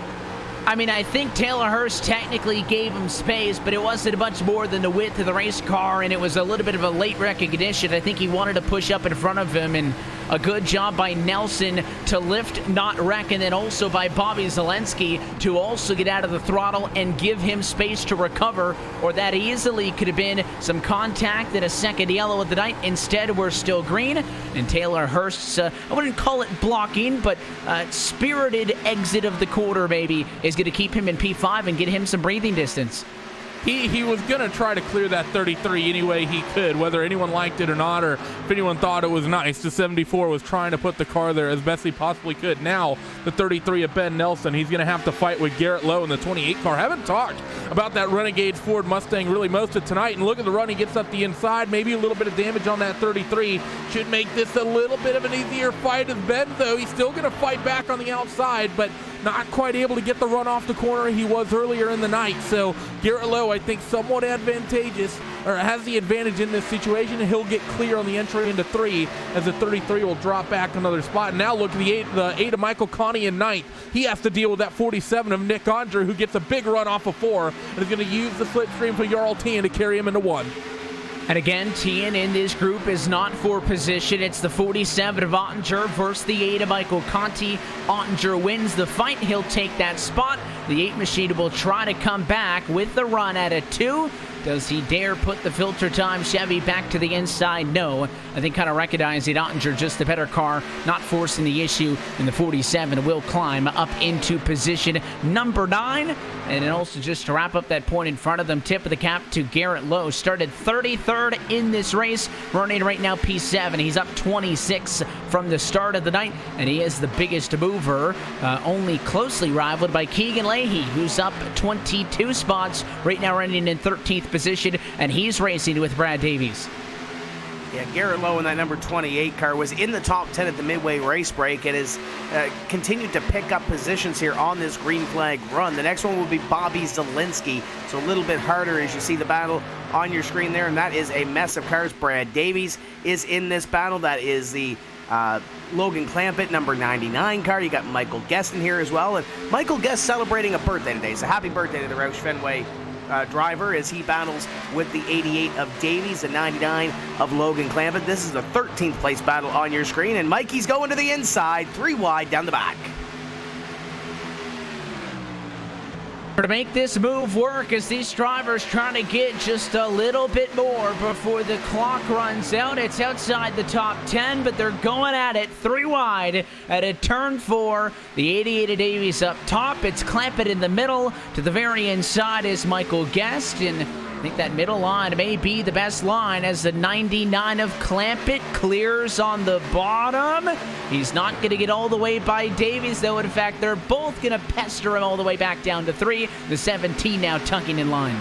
Michael decides to scratch into the better part of Valor here as you have Michael Gariglia and Kane Cook. They're joining towards the tail end of this fight as well. A little bit of a wiggle from Brad Davies off of 4, but he's going to be able to hold on to it. Drivers have been so loose at both ends of the racetrack, off of 2 and off of 4 all day today, and they've done so well holding on to their race cars. In towards turn 1, Logan Clampett stuck down on the bottom. Can he get clear of that number 88 up top? I think he's cleared at the moment, but he opts not to slide up, and the 80 of Davies will get the run off of 2. This is right now the closest battle inside of the top 15 as Clampett tries to work the bottom, and that 17 against him after not winning out in this exchange at the bottom didn't give up. Look at the looseness of Brad Davies as that car twitched a couple times at a 4, but impressed to see Guest not really give up. He lost out in the 3-way battle, but gets right back into the mix, starts to draft off these cars, and everybody's going to have to look out for the 2 car. Look at Kane Cook on a rail on the very inside. Cook pitched it in deep that time down into corners number 1 and 2. It did not stick. Ultimately there, the 17 at Guest back to the inside. He's had to stick handle it the last couple laps as you ride on board with Kane Cook. He's got a great seat to this battle ahead of him as Gariglia on the outside also battling it out with these drivers. Michael Guest, though, back to the inside trying to make it happen. Logan Clampett holding the middle. Brad Davies up high as they run it down into corner number 1, and the 17 pitches it in deep. And trying to make that very inside work. Of course, you can see where that rubber has been put down over the course of these 119 laps of action. Randy, there's pretty much no rubber down on that very inside. You can see it's still that lighter complexion when you're right up against the yellow line. And look at the 99 squeeze him there in the center, not wanting to help him out at all. But somehow, by sheer determination, Guest is actually making the inside plausible. He's holding there, but he's off the corner. He's not getting any moves done as Clampett is going to, for the first time, sort of be clear entering 1. But look at the run he gets through the center of 2, the 17, a big wiggle, the 2 of Kane Cook. He's got to look out as he gets right up to the top of the racetrack, cycles behind the 15, a little bit of contact with one of those cars to the wall, and Michael Guest says, you know what, I feel pretty comfortable down here. We're going to make it 3 wide. How about nearly 4 wide with the 15 off of 4? They are giving it everything they have. You're not missing anything up front. It's still Zach Novak leading by 1.7 seconds. This is the battle for 13th on back as Clampett again to the inside. The 17 a little tight, walks it up the hill, and a big slide that time at a 2 as he ends up in front of Cook, and the 2 cars now boxed in. Nowhere for him to go. And the 99 of Logan Clampett once again goes to the inside of the 88. Out of corner number 4, Brad Davies trying to hold that position. The 99 of Clampett set him up. And now the 17, where does he go? Does he make a move? Down into corner number 1. Kane Cook right in behind, waiting for something to happen as they go into the shaded portion of this racetrack. Down in corner number 1. Up the racetrack goes Clampett. To the inside goes Davies. Clampett sideways. Oh, hello, Michael Guest, by the way. 2 for 1. Davies loose as well to the inside. It is going to be the 17 against in front of it all. Here comes Cook again now to the inside. The 88's tight, and you can see that all of these drivers are trying to push these cars beyond the limit of what they can do right now as these tires are barely hanging on. 12 laps to go from Kentucky that time through. Pulling away now is Guest as he tries to separate himself from a group that he's been a part of for the last 30 laps or so. And 3 abreast behind as well. Ray Alfala, Casey Crowan, and Ryan Lowe. They're going to take it 3 wide down the back straightaway. The 21 is going to cycle in line, so it'll be the 14 and the 7 side by side in towards 3 and 4. Action picking up all over both ends of this racetrack as we have hit 11 laps to go this time. Continuing to tick down lap by lap as we're in the home stretch, 3 wide in front of this group. How about the fight for 10th position? It's Leahy, led by the 27, and a caution flag flies. 10 laps to go in this race, and it's the second yellow of the afternoon. And it's Sherburne in the 36, slow on the front straightaway. That'll bring out the caution. Take a look at the replay here, and already sideways, the 16 of Overland, a part of that wreck as well with the Letarte Esports number 36. And taking one more look at it here as they come up at a corner number 4, and the looks like the 16 of Overland may have just ran out of real estate and got up into the 36 and brings us caution with going to be less than 10 laps to go on this restart. Just too tight. He pushes up, tag the 36. Replay spoke for itself, and I suppose we're somewhat fortunate that that doesn't turn into anything bigger. Sometimes when you get race cars sideways in the middle of the track, it gets ugly. Overland actually caught the car pretty quickly, and Sherburne spun pretty harmlessly all on his own on the front straightaway. So this race now coming down to its very end. Do we see pit stops for the race leader? It's Novak from the top spot. He comes down to pit road. It is going to be wholesale pit stops for everybody. Top 5, top 10. Is the strategy call going to be 2 tires or 4? I think 4 tires has to be the call here, just the way this race has ran out. I think as long as the run as everyone just had, there's no way you can make 2 tires work. And I think as well, Evan, I brought it up a little bit ago, restart inside of 10 laps to go. Historically in this series, these are the most aggressive restarts, the most aggressive time for restarts. I think we are very well in a likely place for green-white checkered action here tonight. I would be very shocked if we make it the 5 or 6 laps all the way to the end under green. The race off of pit road will see the 6 of Novak defend the race lead. The 37 gets close. Blake Reynolds, though, gets past Jimmy Mullis as the 46 car loses a handful of spots, getting passed by Zelensky and Reynolds. So Mullis will trail to the top end of the top 5, and all those drivers going with 4. So now it's going to shake everything up in front. And I was about to say prior to that caution flag coming out that Christian Chalner was biting away at the lead, but he wasn't going to be able to get 1.9 or 1.8 seconds in about 10 laps or so under green. But now he's going to have the opportunity to try to take away what would be his first eNASCAR PEAK Antifreeze iRacing Series victory. And Looking back, and we mentioned this off the top of the show, Evan, 5 races here, 5 different winners. We've also had 2 first-time winners in this series happen right here at Kentucky. Corey Vincent in 15 and Robert Hall back in 2012. So it sets up for a guy maybe like a Christian Chalner, maybe Blake Reynolds to go to victory lane in this race and maybe kind of continue that trend here at Kentucky, albeit we haven't been here in a while. But Zach Novak has looked strong all night long. It's going to be hard to beat this 6 car. So as we reset and get set for a run to the end that'll see just a sliver over maybe 6 or 7 laps to go, this final portion of tonight's broadcast is brought to you by Herculiner Truck Bedliner. The tough comes easy. And with all the drivers in agreement that tires were needed with the amount of laps that were left in this race, this is shaping up to be an exciting and exhilarating race start, because for all that we've talked about with the green flag racing that we've seen tonight, Randy, which has been great, the pit stops, the strategy, which seemingly had Zach Novak getting set to take the race win tonight, now going to have to defend a lot of hungry hounds behind him. We've been talking about how much tire wear we've seen tonight, how much, you know, the tires and the speed therefore has fallen off, and how abrasive the racetrack is. But that didn't change one thing about these cars, and that is the restarts are still wide open, and you saw it on that last one. 3 wide, multiple rows deep. That was racing just after pit stops 50 laps into the race. This one's going to be inside of 10 laps to go. You have seen nothing yet, and hopefully, with a field that still sees 36 on the lead lap, they can all make it through this dash to the end. As a couple of cars get waved past the pace car with the lights off, we get set to go back green. Remember about 70 laps ago after we came off of a restart and these guys basically went completely nuts? Now we're going to be inside of 5, take that 6 laps to go, coming to this checkered flag run. Things are about to get dicey. We saw 4 wide after that last restart.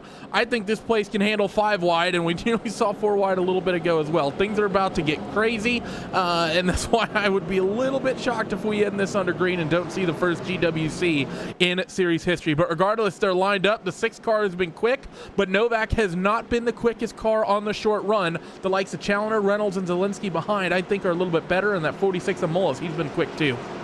And some things that don't change. 4 laps to go is still the marker. It is no longer the point of no return, but if a yellow comes out inside of the final 4, it will push us into overtime for green-white checkers. Of course, as well, if you get to the white flag, none of that matters. Zach Novak had a 2-second lead 5 laps to go. Now he's going to have to hold them off 6 more laps from Kentucky Speedway as we look for the green flag into the restart box. There goes the 6 car. He'll open a couple of car lengths as we speed to turn 1.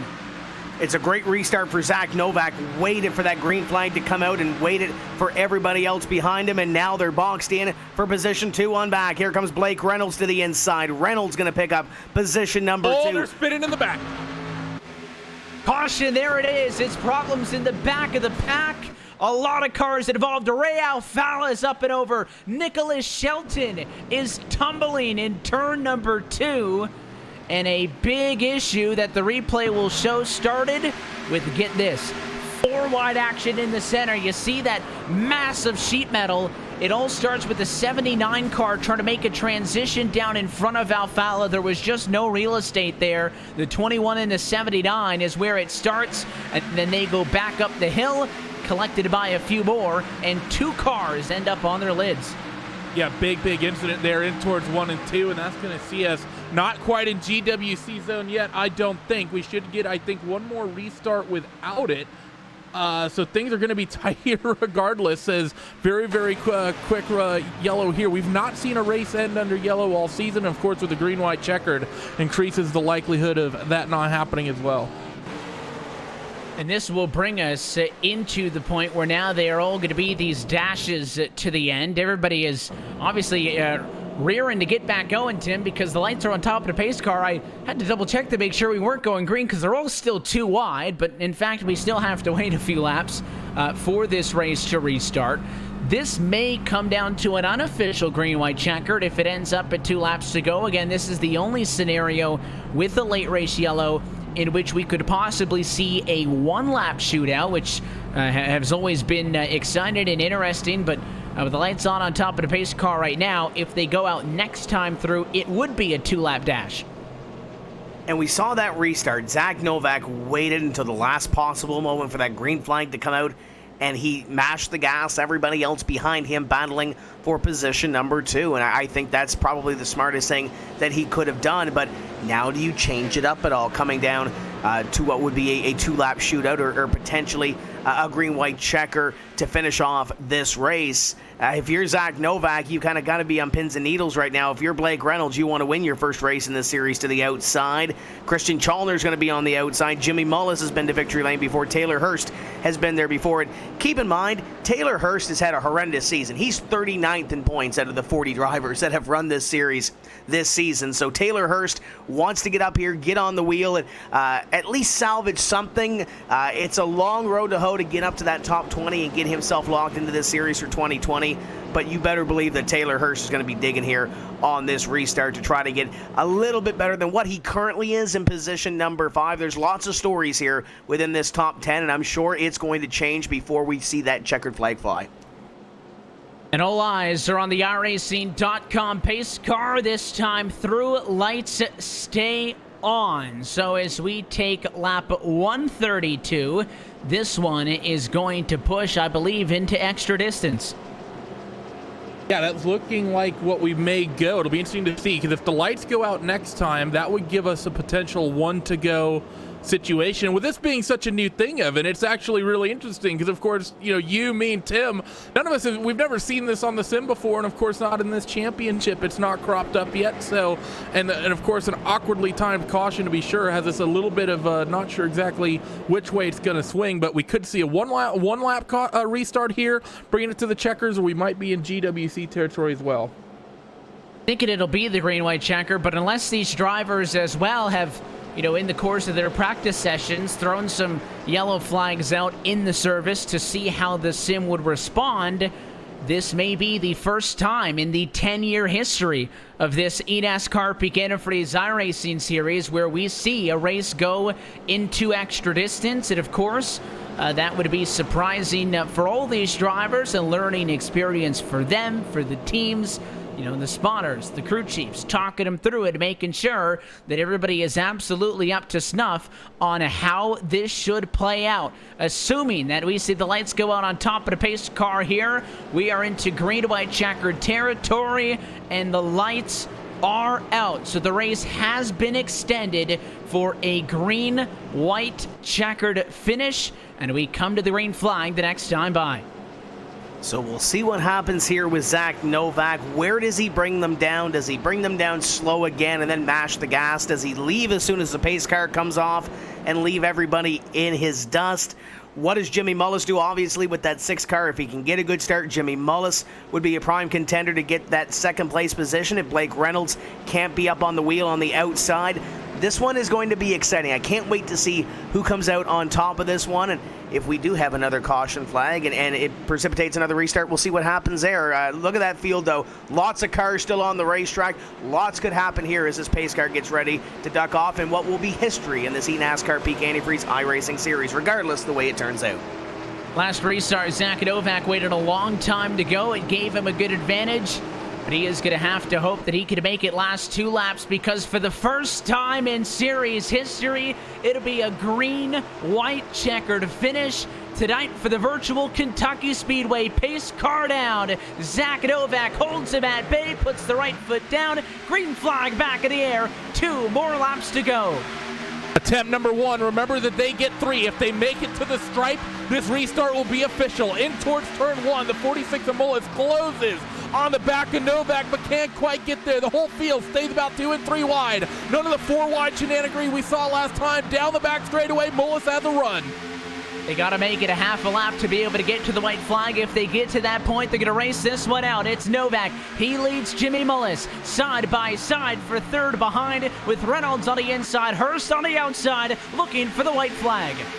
They're going to get the white flag here. Final lap, the 6 of Zach Novak, Jimmy Mullis, and Taylor Hurst. Clean and clear. The battle is for 4th. Keep an eye on that 30 car of Reynolds as he pokes his nose to the inside. Your top 2 clean sailing down the back straightaway.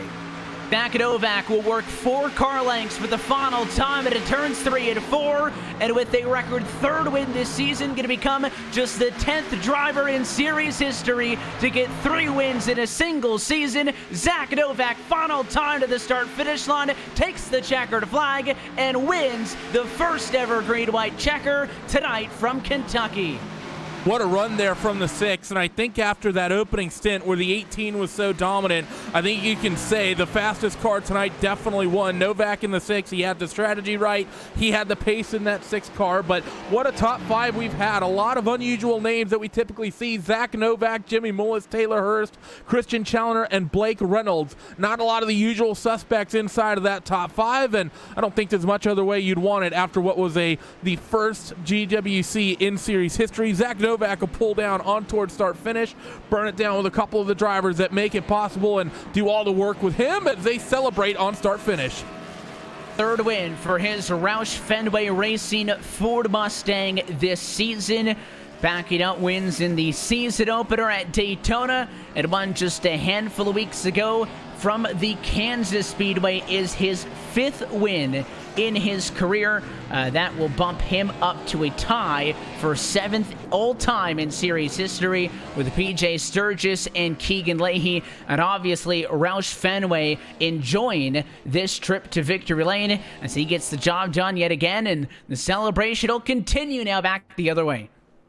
And looking at the standings, and we'll look at that a little bit later on in our post-race show, Keegan Leahy 20th, Ryan Luza 24th. Blake Reynolds came in 3rd in points. Blake Reynolds finishes in position number 5, so a lot to gain, and maybe not necessarily gaining on that top few, Evan, but trying to get himself a little bit of insurance for that top 8 bubble, and I think Blake Reynolds did it here this evening. Big stories here throughout, but congratulations to Zach Novak. What a run.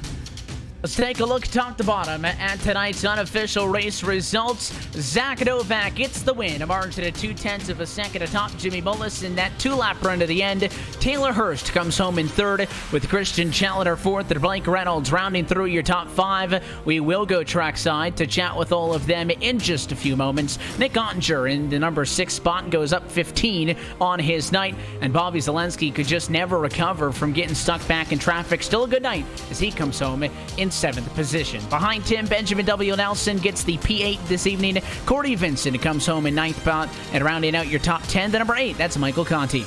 Logan Clampett just barely outside the top 10 position, number 11. Garrett Lowe in 12th. Brad Davies in 13th, started up front and came home with a top 20 finish. Michael Guest in 14th. Kane Cook in 15th. Guerrilla in 16th in that Jim Beaver Esports car.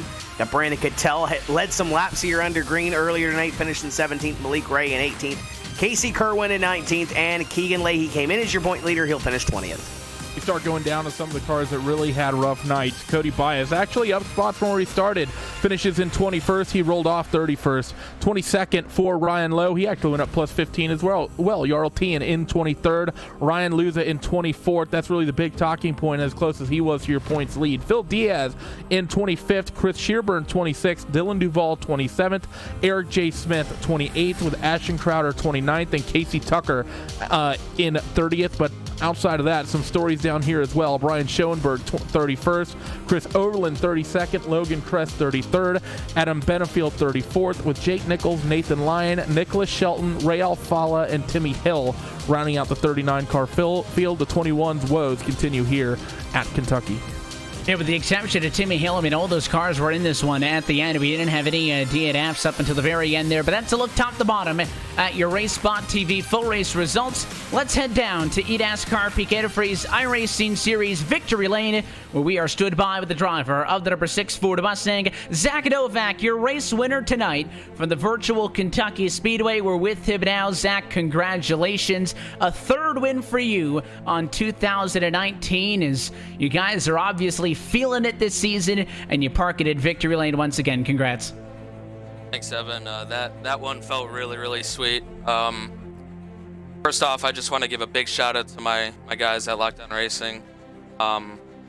Taylor, Jimmy, and I worked really hard on this thing. I gotta give a big shout out to an unnamed individual for their help this week. They put us in the right direction, and we really needed to work on our speed after Chicago. We struggled a lot, and we knew we were better than that. So pointed ourselves in the right direction, and then we ran away with that. And setup was just on rails all night. We struggled a little bit in the first run, but we got it fixed up after pit stops. On that heat cycle, the car was just stellar in traffic, and me, Jimmy, and Taylor ran away with it. That last short run at the green-white checkered was a little sketchy, but we got it done. It was the first one we've ever seen in series history, so maybe some questions about how it would have exactly played out. We didn't know if we would actually get pushed into overtime or if it was just going to be a 2-lap run to the end like always, but it ends up playing out quite as I assume you would have liked, and that was get a good jump out early, and those drivers were never able to get to you, and you had the caution flag come out there. This race was done, 2-second advantage, all locked up. How nervous were you coming to the restart there, knowing that the restart prior to that, which was nearly 75 laps prior, but around lap 50 when we saw that restart, 3-4 wide up front, they just couldn't get to you this time. Then what was the difference? Well, that first start after the caution with about 10 to go, I tried blocking Blake, and I think I could have held him off in a 3. We had the caution halfway down the backstretch.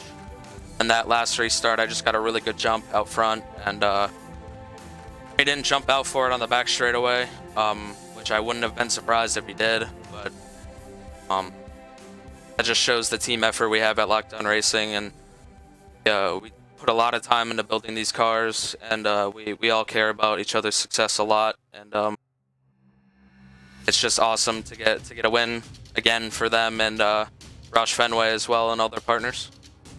We saw the 3 of you doing the burnouts on the front straightaway. I know anytime you're in victory lane at this level, it feels good because there's no guarantees that the opportunities will present themselves again in the future, so you're certainly taking advantage of that. But I think aside from the checkered flag itself, the points for the race win, huge for you guys tonight, because coming into this evening, it was only a 12-point advantage back to the playoff cut. This gives you a good boost with 3 races left in the regular season. Oh yeah, this is huge. We were kind of in this position 2017, my rookie season, where we needed some good runs to end the regular season. And struggled here through the mid portion of the season, I guess you could call it. We just really didn't have that speed that we needed at Chicago. Sonoma, we were okay, but for the most part, I haven't really lived up to what I needed to do to be in the playoffs. That's for Kansas, really. So to come out here and win again and do this well just as a team is really important to me, and it shows that we belong at this top level, and it shows that all the hard work that you spend hours and hours and hours every 2 weeks and how hard you have to work to win these races. So far, statistically, the best season of your career, but I know you want to build on that career best finish of 7th of the points from 2 weeks ago by making a serious run in these playoffs. Tonight was a big step in the right direction for that, Zach. We'll let you get out of here, celebrate with the team. Before we do so, anybody else you want to say hi to? Yeah, again, I just want to thank all my guys at Lockdown Racing, Taylor and Jimmy again, Logan Sheets and Brandon Cobbinger. They did awesome tonight. This race felt a lot like Kansas with that last pit stop going the way it did. We executed that excellent. So big shout out to them. I want to thank my family and everything they do for me. They support me. They watch the races every 2 weeks. They let me pursue this as something I want to do for a lifetime.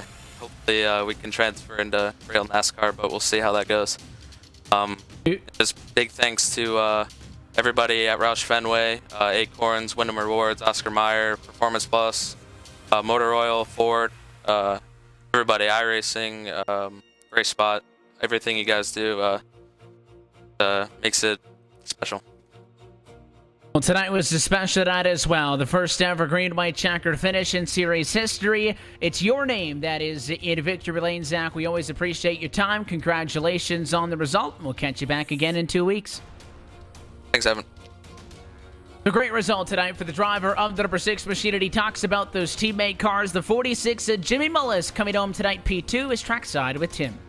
Yeah, he got to celebrate on the front straightaway after that race is all said and done with Zach Novak. But Jimmy coming home with position number 2 with the way the season is gone. You've had a great season so far, but kind of quiet. Second top 5 finish of the year. Walk us through this evening. And we were coming down to the end of the race, about 10 laps to go. Caution flag comes out. What was going through your mind when you saw that caution? Well, first off, I just want to thank my guys at Lockdown Racing for a really, really great race car. I messed up in qualifying pretty bad. As you can tell, they both started up in the top 10, and I had to come from 17th, so put myself in a hole, but got lucky early with a yellow and got out front and led some laps, which was really nice. We needed the bonus points for that. And then there with 10 to go when we got that yellow, I was actually really happy to see it because I felt like I might have a shot at getting it to Zach, but I ran out of time there at the end. So, but yeah, like I said, really good car, and ran really good all night. So not really any negatives tonight. And of course, the history being made here. We mentioned the first ever green-white checker on this series. Walk us through that experience, and could you think you could have got Novak maybe if we had another green-white checker finish and set him up and been in second place for that? I think there may have been a chance if I was on his outside, but I just knew down the back I had a pretty good run, and I could have taken it to the inside, when we were coming to the white. But I knew that the top was just so dominant that if I did give it up, then Taylor would probably get to my outside, which would have ended up giving up way more spots than I needed to. So that's kind of why I stayed in line and just, rode pretty much. But, yeah, wouldn't have hated to see another green-white checker, that's for sure. We're down to 3 races, Pocono, Michigan, and Bristol, to get yourself into the playoffs. After everything cycles through, you're still 9th in the point standings, but only 6 points behind Nick Ottinger going into those 3 races. What's the mindset, and what's it going to take to get yourself into the playoffs? I just got to keep working hard on these cars, keep finding speed, and, try to have, 3 more top 5s is really what I need to really secure anything or really try to go out here and win a race. That's what I really need. So that's what we're going to try to do. It's going to take some hard work and stuff, but I think we can do it. Long road ahead, though. Still 3 races to go. You mentioned the Lockdown Racing teammates. Who else is on this Richmond Raceway Esports and SimSeats car that makes it happen each week to get you to the racetrack? Yeah, huge thanks to Richmond Raceway and Richmond Raceway Esports for all they've done for me this year. Couldn't have been drafted by a better team, honestly. Thanks to SimSeats, Sunoco Racing Fuel, Velocity Micro Gaming, you guys for doing the broadcast, PEAK for supporting the series and all they do for us, NASCAR, and also got to give a big thanks to my guys that were helping me out with strategy calls and stuff tonight, JD Laird, Jordan Churchill, and Will Cooley. Without them, definitely wouldn't have been there at the end. So yeah, just thanks to everybody tonight, and again, thanks to you guys for always a great broadcast. There's Jimmy Mullis coming home in position number 2 and inching himself just a little bit closer to a playoff position with now 3 races to go in this eNASCAR PEAK Antifreeze iRacing Series season. And I believe Randy has caught up with a guy. It's great to see him back in the top 5 here, Taylor Hurst in the 74. Yeah, and we're talking about the fact that some drivers are having sort of a revolutionary run tonight in the side of the top 8. Taylor Hurst comes into this race 34th in the points, finishes 3rd. Taylor, I know for you it's really a run for top 20 at this point. This podium finish here tonight at Kentucky, that's really going to leapfrog you up a lot of cars here tonight. Yeah, I'm afraid I'm a little far out, though, to making the top 20, but, I mean, that's the ultimate goal for this year with how my seasons went so far, but this is definitely a good turnaround, and I needed this one for a little confidence and everything because this build hasn't really suited me very well. And it's really cool to see Zach win, my teammate, and Jimmy second. 1, 2, 3 for LDR tonight. It was awesome. We really figured out a good package for this track, so we'll see if we can carry that on to upcoming tracks and whatnot. But this is a little bit different track tonight than what we've been racing on, so a lot flatter and whatnot. But yeah, it's good to see the front. And talking about the middle of this race before I get to the end of it, I see a handful of drivers talking in some chats, doing some post-race conversation, people really discussing the way the weather changed and how it really altered the racetrack here today. We had, a couple times clouds really swung over the racetrack and dropped the track temperature, 20, 30 degrees really while you guys out there were running and trying to keep heat in the racetrack in some ways. How did that affect the cars? We saw the 18 of Zielinski. He was quick when the sun was out, then he got buried in traffic. The track, those sort of the overcast conditions kind of swung through. He got buried in the mid-pack. How much did the track changing really change the cars and change the handling of those race cars tonight? For us, our handle didn't really change a whole lot, but our car seemed to be a little better in the cold whenever the track was cooler for me. And I actually expected the opposite coming into this race. I expected our car to be really good on a hot surface, but whenever it got cold, those guys, I don't know if they were tight or loose because it was hot, but we kind of motored by them there in the middle of the race, and it was pretty surprising because those guys had some really good long run cars, and I figured they'd be coming back, but we kept pulling them on the cold track in the middle of the race. So it was interesting to see how much it changed back and forth. It was pretty cool to see our qualifying session be about the same as the race, so we kind of knew what to expect there. First time this season as well, and actually first time in series history we've seen the green-white checkered come out. Were you surprised how clean that green-white checkered restart was, considering all the fiasco that happened on the restart before? Yeah. But overall, everybody did a good job tonight. I think everybody raced clean and just kind of left all the mess behind them for what we've had in the past with those short runs and whatnot. But yeah, it's good to see the track change as much as it did.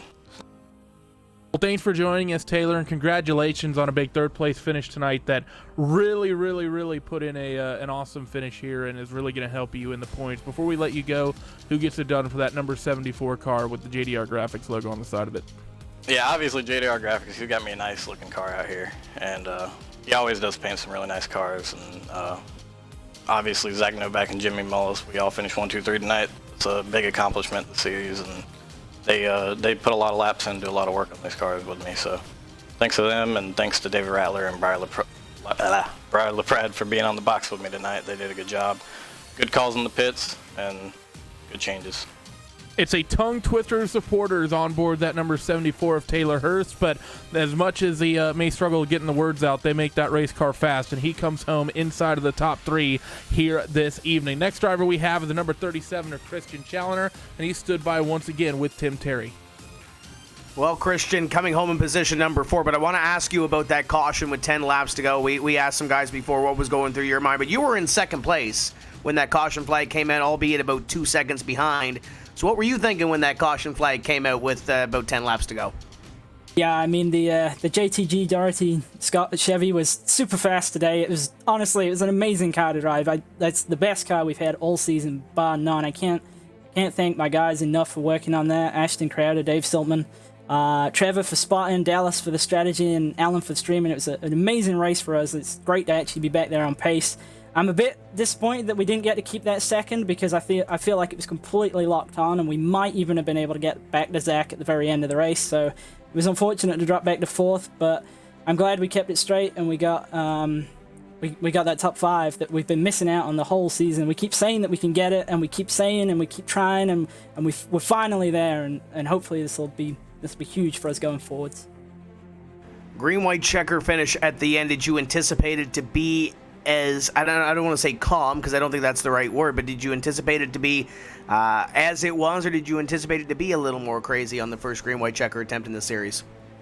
Well, we had those 3 lockdown cars lined up on the inside lane, so it actually kind of worked out quite nicely because we knew that they were going to work together, and we knew those 3 on the inside were just going to go, and that meant that we didn't have to deal with a horrible 3 wide scenario going into 1. So it worked out pretty much exactly as we thought. We got to the outside of Blake.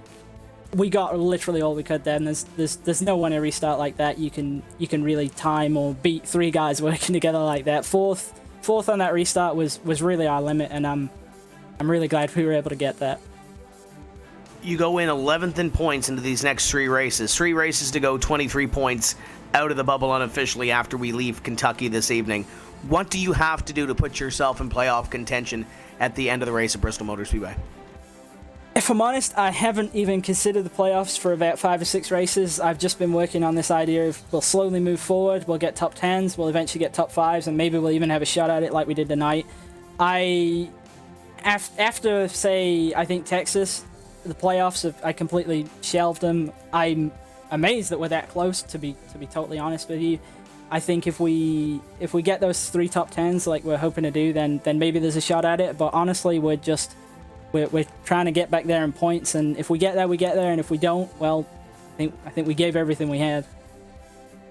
JTT Jordy on the side of this race car. Who else makes it happen for you to get to the racetrack each week? I think I mentioned him a couple before, but Scott Products for the sponsorship, and I'd just like to say a big thanks to JTG for picking me at the start of the season. And this whole time we've kept in communication. I keep saying, like, look, we're almost there. We're knocking on the door. We keep finding things. We keep moving forwards, and finally we're actually able to bring home a result and really show that actually I was a good pick, and that we really are a good team and a good group of guys that we got. Like I say, Trevor Edwards for the spotting is absolutely amazing. It's so strange now if I don't have a live spotter, because he just does such an amazing job in these races, and the same goes for Dallas and Alan and what they do in the background. And I'd just like to give a shout out to Ashton Crowder and Dave Siltman, because they worked on this a ton with me, and it was unfortunate for Ashton. He had a bit of an issue earlier in the race, and I think that kind of put him back there, but he deserved a lot more, and he really puts a ton of work in, and he's a great driver, a great teammate. And yeah, I feel bad for him what happened tonight, but I really appreciate the work he does with me, because that's what got us to that 4th place tonight. And a strong 4th place run it was. Christian Chalner coming home with another top 5 finish this season. And Randy, I think he's going to be one to watch as we work forward towards that playoff cutoff. But speaking about another driver who's had a great season, how about this number 30 of Blake Reynolds? You've caught up with him. Yeah, we moved to a much more familiar accent as we catch up with Blake Reynolds. And Blake, it was so fun watching that number 30 car work today. I know you were super happy to, have a new paint scheme running here on that Dillon Esports car, and you really put it to work coming home with a top 5. Talk me through your day. Yeah, we just worked really hard right there at the end. We worked really hard for the last 2 weeks or so just trying to get this right. This is one of the toughest places to set up for some reason, this package. It was just crazy how much work we had to put in to get this right. But yeah, most of my race is just spent trying to chase the handling of my race car, and I think that's what mostly attributed to my finish here tonight. And I'll talk actually a little bit more about why this racetrack is so unique compared to some of the 1.5 milers. A lot of the people who may not race as much on the sim, maybe they just catch the broadcast on the iRacing Esports Network, and even real NASCAR fans in general. The term cookie cutter gets thrown out, but of course every single one of the racetracks has sort of their own unique little bit of flavor, and this one a little bit flatter. I know a lot of people talk about, and being on the old asphalt, it's very, very abrasive to the tires. Tell me about how that really affects your approach to the track from a setup angle. Well, you can't make it too loose, because it's really hard to chase it when it's that loose. So that's we kind of went toward the snug side. That's usually my driving preference. But yeah, the bumps are extremely tough at this track, and like you said, the tires are abrasive, so we're falling off maybe a second after like 7 to 10 laps or something like that. Pocono, Michigan, Bristol, the trio tracks we have coming up. How are you feeling on those 3? Not too sure. I haven't tried them with this package yet, but Michigan's a good track for me. Bristol, I've almost never raced there, just hardly ever. And then Pocono, we'll see what we can get. Just got to focus on just prepping great cars to bring to the track every week. Thanks for joining us, Blake, and congratulations on getting that number 30 Team Dillon Esports Chevrolet into the broadcast booth here tonight for the interviews. Before we let you go, who gets it done for everyone at that organization? Well, Team Dillon Esports for letting me, work on the paint scheme. John Dragonetti, he did a fantastic job. He not only did my car this week, he did Ben Nelson's car. Both cars look great, and especially, I got to thank Ben Nelson. He, I saw those clips right before I joined in here. The VR camera he had was amazing. I caught that in the mid, just viewing back. But, great partners at Team Dillon, including Beneath Apparel, Digital Ally, StockX, GoShare, and Elevate.